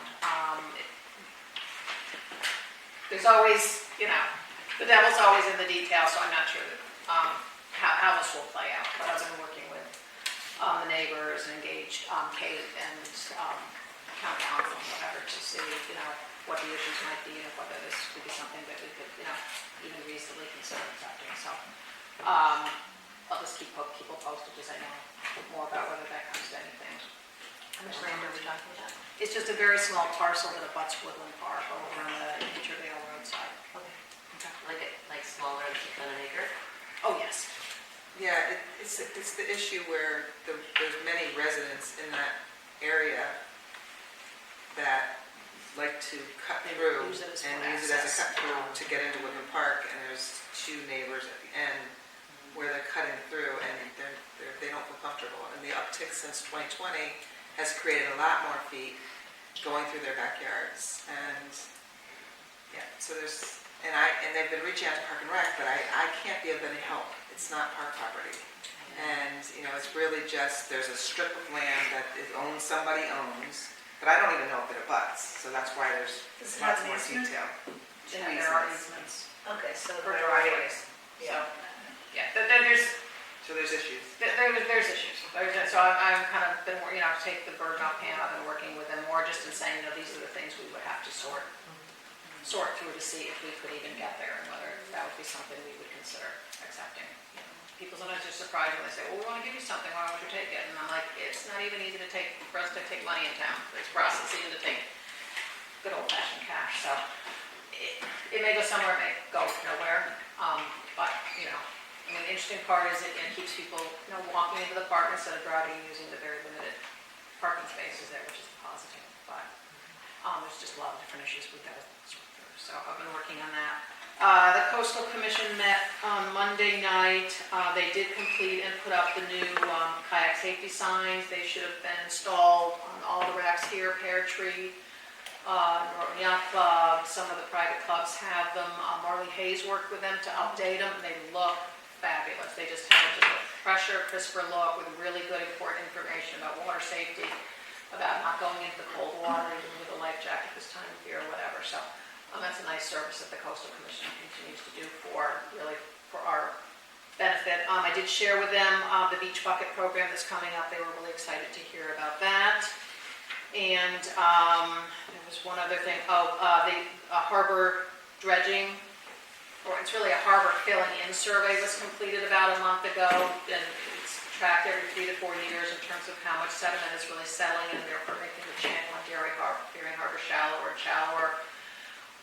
There's been a notable uptick in the amount of sediment that's flowing in, which can ultimately cause a problem for boaters. So the next step would really be that commission would have to make a recommendation to the selectmen whether to begin an application process to dredge. Apparently the application process itself takes 2 years to get the approval from the Army Corps. Yeah, wow. But, it kind of dovetails into the Pear Tree project where we know we need to do some dredging and up and around. So that was kind of hot off the press, but they will be working on that as well. So there may be some linkage with us in the Pear Tree boat ramp. Interesting. Yeah, it's always something, huh? I guess the email addresses we got taken care of, so we're going to spend any time on that. And I think that is it. I heard from Susan, some others, that there was a lot of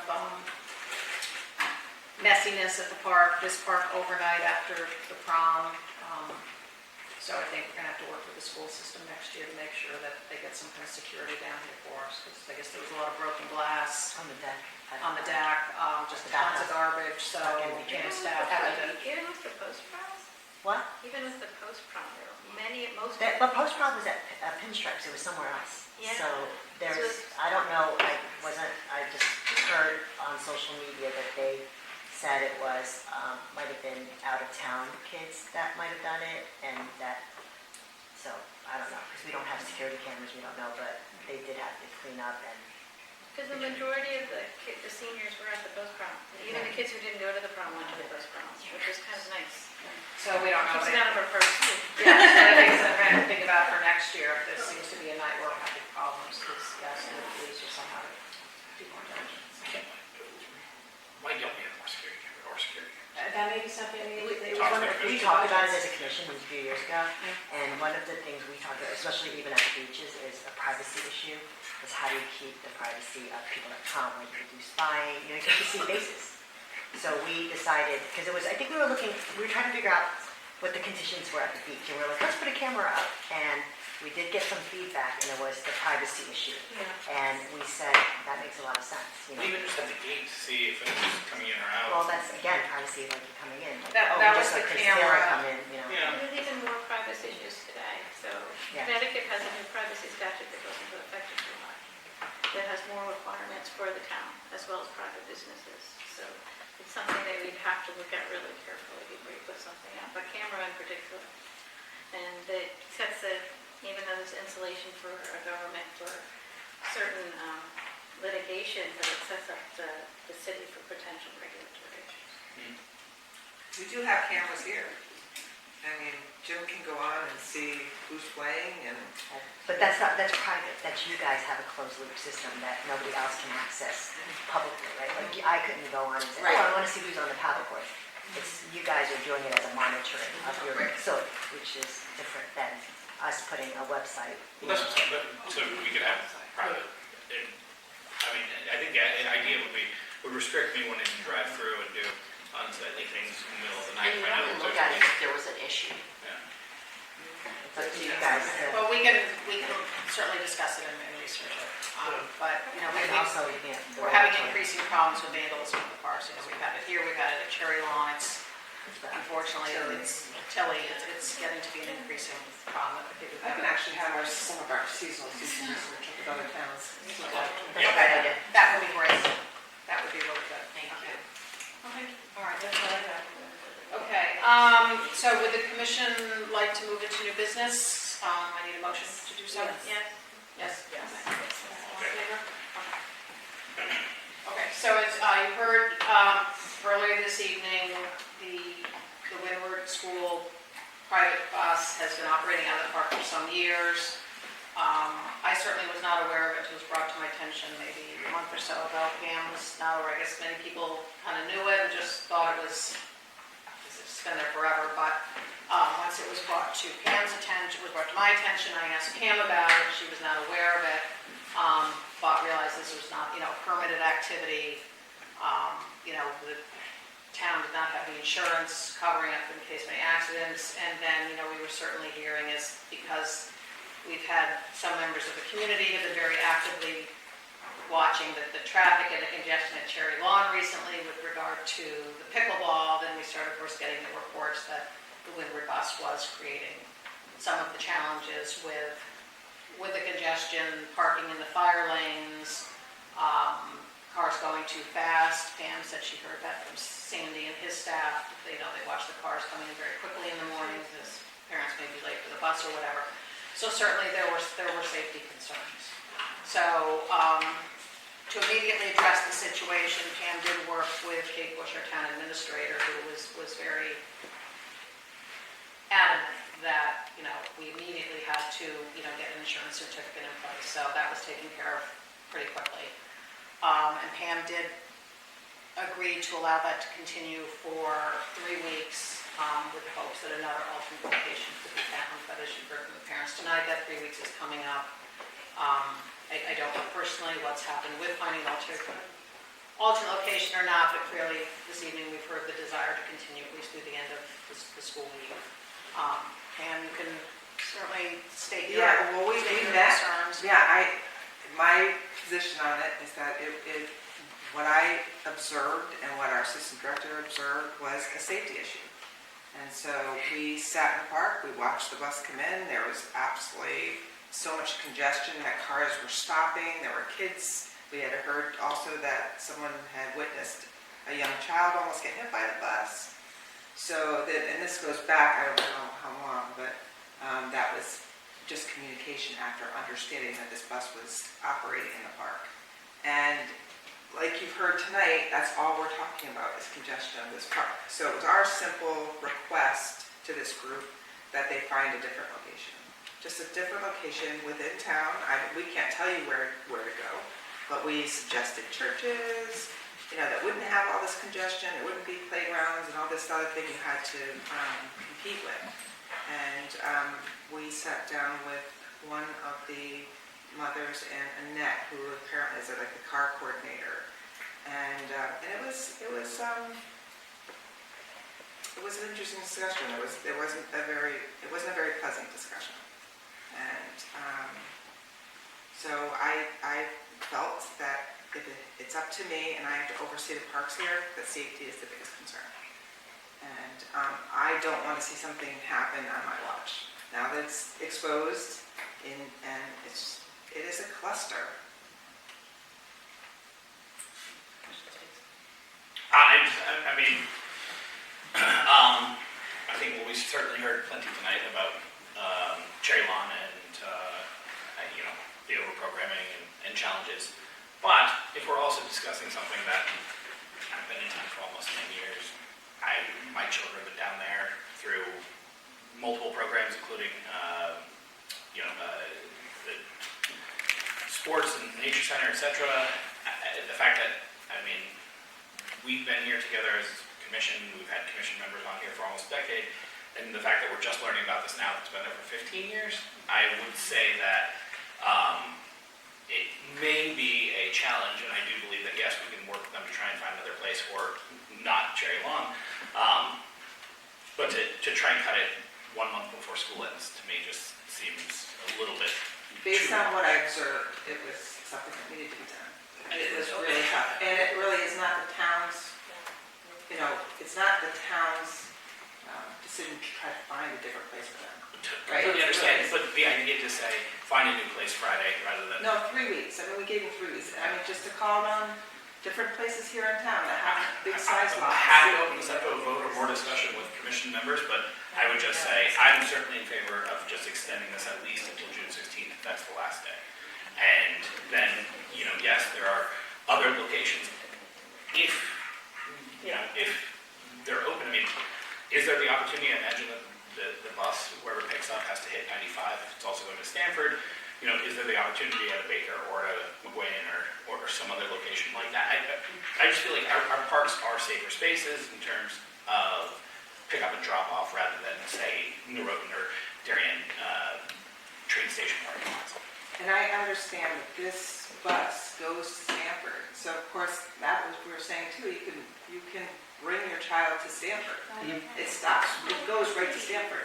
So, again, to alleviate some of the stress out of Cherry Lawn. I get what you're saying about the stress in Cherry Lawn, and I'm the one who just spoke about it. So I understand that, but I also understand their need to bring their kids really quickly to school, and I have a teenager who doesn't get out of bed in the morning. It's really hard to get kids out of the house, especially if you're trying to go to work, you're trying to go to somewhere else and try and get them to the bus. And especially kids who may not want to go to school, which these kids have had struggles, and they're struggling with school and they're struggling to get to the bus. And that's what I heard too. So if we can work with them in any way to find an alternative, well, it might not be our responsibility, it may be our responsibility as a community to help everyone to try and make this an easier solution for them. I understand what you're saying, Pam. I don't disagree with you. I just think maybe we can help them find a solution till the end of the year, and then maybe find a more permanent solution. I think the idea of Baker is not a bad idea. It's centrally located. And I don't think it's used very much at 7:15. Yeah, it's not used very much at 7:15 in the morning. It is tight, but, McGuan is another idea at 7:15 in the morning. Churches are wide open too. The churches. Again, it's not on us to find. No, it's not on us to find. It's on us to discuss whether or not we extend. Extend at least till June 16th. That's all we want. June 16th, yes. We only have the responsibility for the parks, so I can't say the church. I understand that may not be the perfect solution forever. I'm just saying, similarly for 6 weeks till the end of the school year, can we try and figure out something? I don't know what Cherry Lawn. Other than Cherry Lawn? I don't know what Cherry Lawn is like at 7 a.m. unless there you guys are. I wouldn't make the change from Cherry Lawn for the next 4 or 6 weeks, whatever the time frame is. I think we continue on. I know that you gave them 3 weeks. I know that you've spoken with them. I agree with that. I mean, I do believe at a certain point here it's a parent in the community issue. I think that. And I think the complicating factor here is that these are atypical learners. I heard that, and I myself have an atypical learner who's diagnosed with ADHD, even though she doesn't go to Windward. I think there's just so much scaffolding, and strategies that you work with them on. It actually, when the routine changes, I actually know how that's like. It really breaks the scaffolding, too much at a time. So if maybe just until 4 more weeks, we, keep it in place. So it's 7:15 a.m. and then when is the pickup? 45. So that's 3:45, and the cars don't linger, they pick up and then they leave right away. Can we say something that once this came to our attention, right away Annette let us all know what was happening, and we didn't know as parents that we hadn't gone through the proper channels, and we rectified it. Everybody got together and rectified it immediately. And we were asked, from what I know, is a little bit of this is hearsay, if we could go up to, there's an upper parking that isn't paved, and it's sort of overflow parking, and you just go up and around.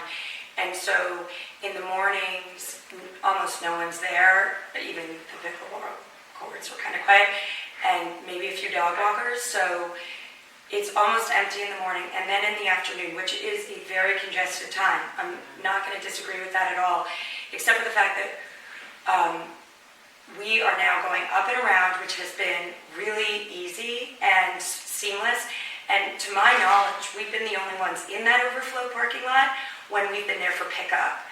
And then, and it's much better for us. And I appreciate that this, like that Pam brought this to our attention, because frankly, I didn't even think about safety as Yeah, well. yeah, it's much better for us to go up there.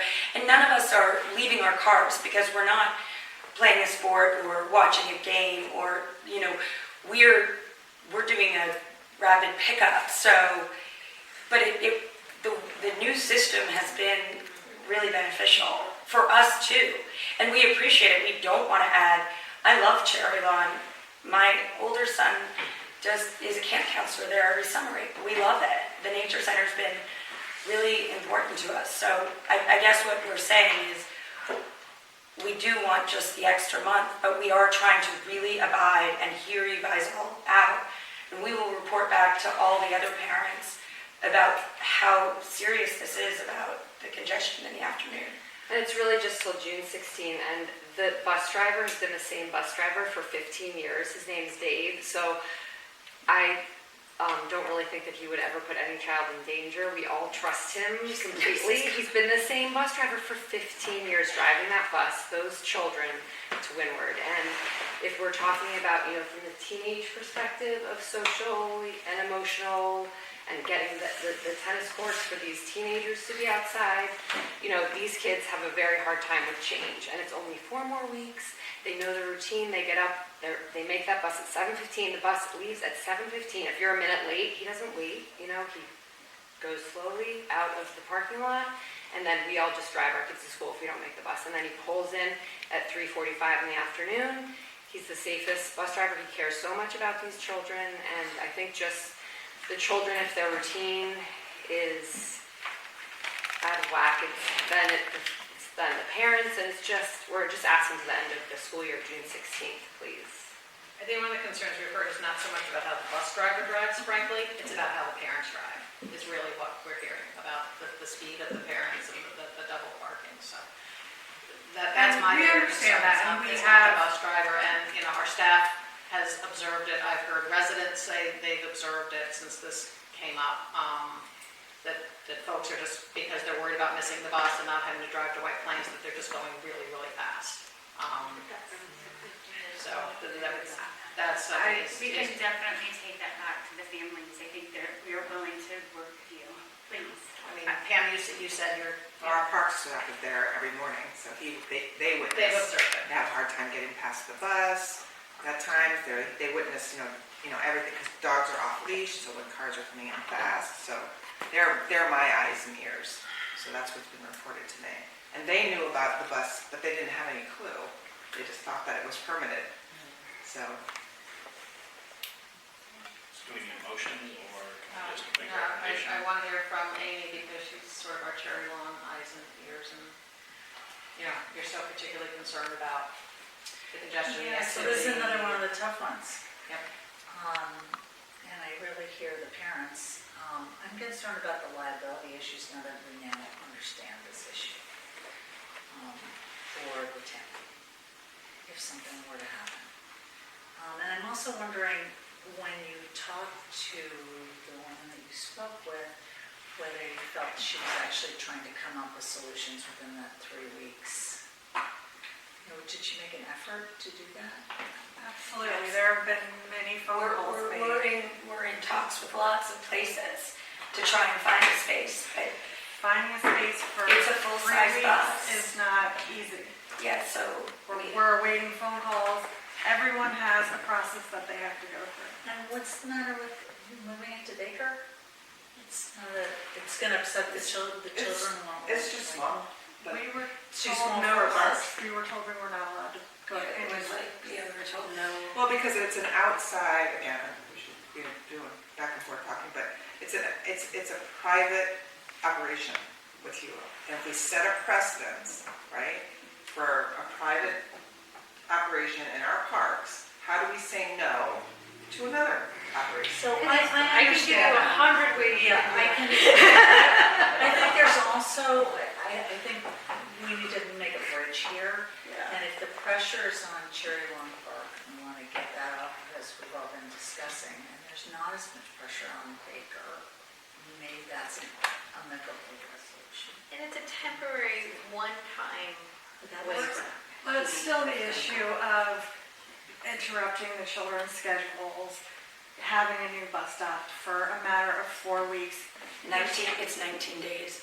It's 19 days. And literally, after that, fine, we're done. I just need my daughter, it's hard enough to get her in the morning. I hear this. Why don't we just get through the 19 days and then, but Pam, I get where you're coming from. Yeah, and when you're in charge of an operation of all the parks and the safety behind it, I think if you were in my position, Safety you is would our be number one priority as well. Excuse me for 1 second. I also haven't heard you come out this strongly against something. It's this emotional before. So I want you to understand that I'm really hearing you. I've worked with you for a long time. I haven't heard you kind of this sort of adamant about something that's kind of this. Because upsetting. I saw it, and it was congested, and it was, Patty had also reported to me about the congestion, and we had all been discussing this constantly, and so to sit there and watch it, and then the vehicles then drive away, you're right, they drive away very quickly. I just meant we're not parking and playing a game of tennis, so our congestion is limited. Right, it is, and I'm not speeding through parks, and I really don't think a lot of my fellow So we've parents got two are. things going on. We have two polar opposite situations here. So I think that we should try and find a bridge here. So if you guys could help us find a bridge that would help you get through your 19 days other than this absolute, because I haven't heard Pam We put felt this that upper parking lot feels like a bridge to me, and I would It's love not to, helping but with the racing of the parents dropping their kids off, is what I'm hearing. The suggestion of the overflow was my suggestion. it was a brilliant So suggestion. what I said to them, because when I witnessed, what Jim witnessed the week before was, and we also had pictures from a resident of all the cars lined up in the fire lanes, which was creating this congestion. I was mind blowing. And so we suggested in those 3 weeks, please try to find an alternate solution. But within the 3 weeks, I don't know if this will be a solution, but at least park maybe an overflow. But I can't guarantee the overflow would even be available every day. Well, we have done that for 3 weeks, and it has been available, and it has completely changed. The day that recommendation was made to this group of parents, we switched immediately. Because we wanted to stay in Cherry Lawn. It meant a lot to us. As I said, I looked at a house on Nearwater that I was like, oh, but that drive in the morning, I could have her walk. And my daughter does walk a lot. And there are lots of kids who do walk into the, it was there for 15 years. We didn't know, and I totally hear everything you're saying. And actually, your recommendation for the upper parking was brilliant because almost nobody's there, even in the afternoon. Can I just say one thing? I think Because because I've been outed as the person who, brought this to them. But what I have seen them do is change. When I called it to Lori's attention was because the Mr. Softy, that was the Good Humor truck, was parked illegally right there, right before you get to the circle. So I believe their bus used to go up and do a circle back in the day at some point or on Lockport, but he couldn't get around. So I was watching this bus pull in, couldn't get past that Mr. Softy Humor truck and have to back in. And that's what scared the Jesus out of me. And that's when I reached out and said, this is something needs to change here. Pam reached out, contacted you guys. I will say, just from being there all the time, I have seen a dramatic difference. All the parents, I was annoyed they were parking in Fire Lane, right? But they all are now parking in that upper lot. And the bus is there for 4 minutes. And it's better? It's so much better. It's still, the parents are coming, yeah, because the parents aren't double parking and because the bus is not backing up. The bus is truly there, only there 4 minutes. Could Cherry Lawn survive with this in the morning and at 2:15? Morning's not an issue. Morning's not an issue. Yeah. In a perfect world, it moves to some other place. And, I mean, you said Highland, maybe Highland is a place where maybe one of the parking lots, because the bus is so So quickly. the bridge is that Yeah. we keep it at Cherry Lawn until June 14th. And then they don't I think park it's at the a park. 16th. In the long, June 16th. And then, but in the long, on the permanent solution does not entail parking at a Parks and Rec property. Because I already know there's another bus that I have to investigate and research that is dropping off in Cherry Lawn. As well? Yeah. Okay, so Pam, do you think that moving them up to that other area, that park, is helpful to you? Is this? Not the day that I witnessed it. Not the day I witnessed it, but. So wait, there's another bus too? Another bus, but it's a smaller bus, but still, no permit, no nothing, shouldn't be there. So, you know. It's more about the precedent, if you allow, you know, when you Yeah, have to think about those And things. those are the things, again, I've when been we in that talk situation. and update the rules and stuff, we really do have to be mindful. So I think this schedule for the night, I'm trying to get away from a lot of audience participation, because there were a lot of conflicting facts. I gave a little license here tonight, but I want to get back to the commission finishing up the discussion and coming to a conclusion. You know, generally, Pam's a professional. I'm very reluctant to not support her decisions, but we have heard the parents tonight. My paramount concern is that the speeding, the parking, not the parking, but the speeding and everything, it can't happen. It cannot happen. And I mean, the only way I would consider this would be absolute insurance, and is observed once, you're done that day, like done that day. You know, whether you guys bring in or hire a off-duty cop or something to monitor or something like that for the next 3 weeks or whatever, because the parks are very busy this time of year. Soccer practices or whatever, but we have to know that this is operating, especially in the afternoons, very, very safely. There can't be, you know, Sandy Rich tells us, you know, he sees a parent whipping in and that kid getting in the bus. Done. Done. We understand. So that's the only way I would consider, you know, extending this through the end of the year coming up. And as Amy said, you know, you have to listen to Pam when she gets this concerned about something.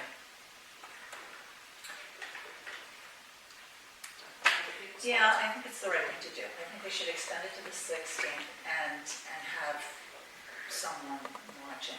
And if there's an issue, and you guys just have to police each other, right? You just have to tell how important it is. And then we need to find another solution. That's where I'm coming down. And all of us are in the parks or have spouses in the parks at all hours of the day, so we do have a lot of eyes out there. I mean, our responsibility is for soccer players, it's for baseball players, it's for pickleballers, it's for everybody. So it's not, you know, it's a holistic issue that we have to deal with. It's not that, you know, it may sound like we don't really get what you're saying or appreciate what you're saying, and that's completely inaccurate. We totally hear you. But, you know, effectively tonight, we turned down, you know, a lot of residents who wanted an activity that's very important to them and good for their health and well-being. And frankly, I'm one of those people, 24 cars. Yeah, I'm one of those people who would be using those sports and pickleball. We don't have them, but, you know, we're making these decisions and having to pick, you know, sort of one group's thing or whatever, so we have to come to a solution that's kind of reasonable for It's everybody. not actually 24 cars because there's multiple siblings. I walk. No, she's talking about. Okay, sorry. Sorry. I think the difference between the two, and I get the correlation, I think the difference between the two is this is a finite amount of time. It's temporary, we're going to find another solution, and we're just going to get through this for them.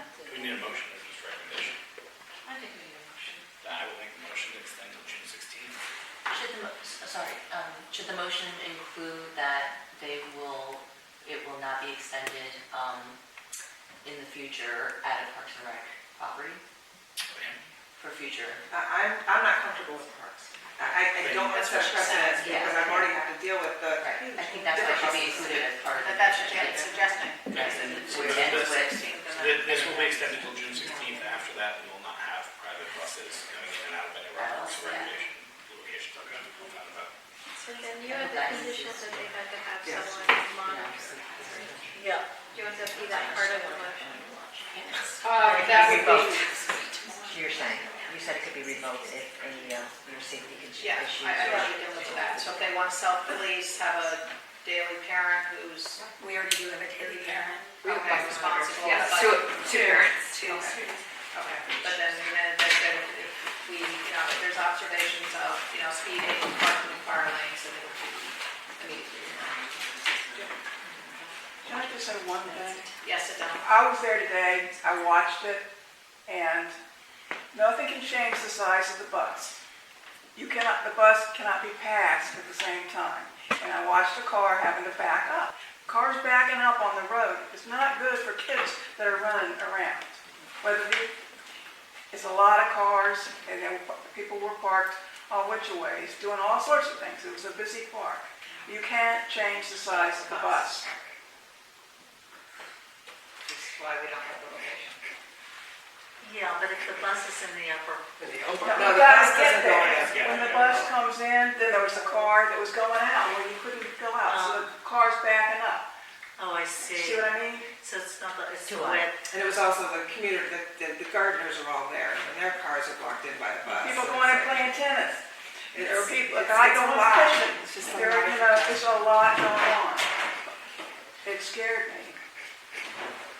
And I know it's gotten better, but it still frightens me, and it frightens me that we would say, okay, well, we can do it for this length of time. I would feel a lot better if they hired somebody, a policeman or somebody to direct traffic if we were going to allow this to continue. I'm finished. Do you want to hire somebody to direct the traffic? But I don't know if we can have somebody not on our payroll, on our site, car. directing. I think that makes us, because we have liability there too. I think we will, yes, that would be ideal. I think practically doing that, and keep that on Monday. Well, that would be kind of part of your safety revoking thing. Right.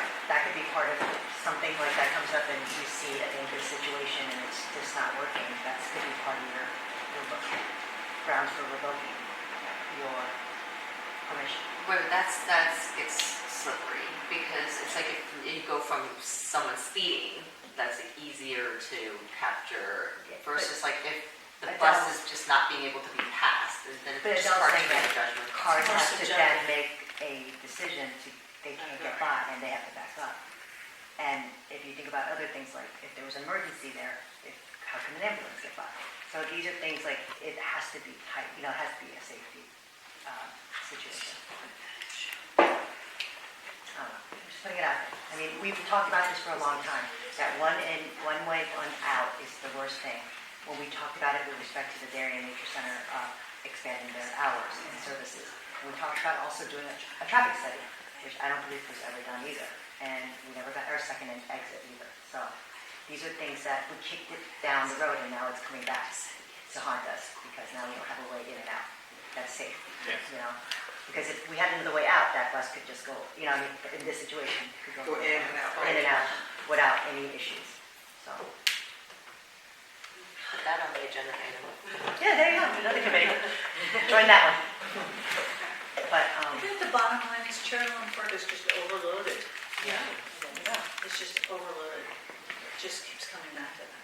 Yeah, that's it, and that's, I think, kind of how I started tonight, is really, I think, when we talked about really the concern about the high intensity use of the bus.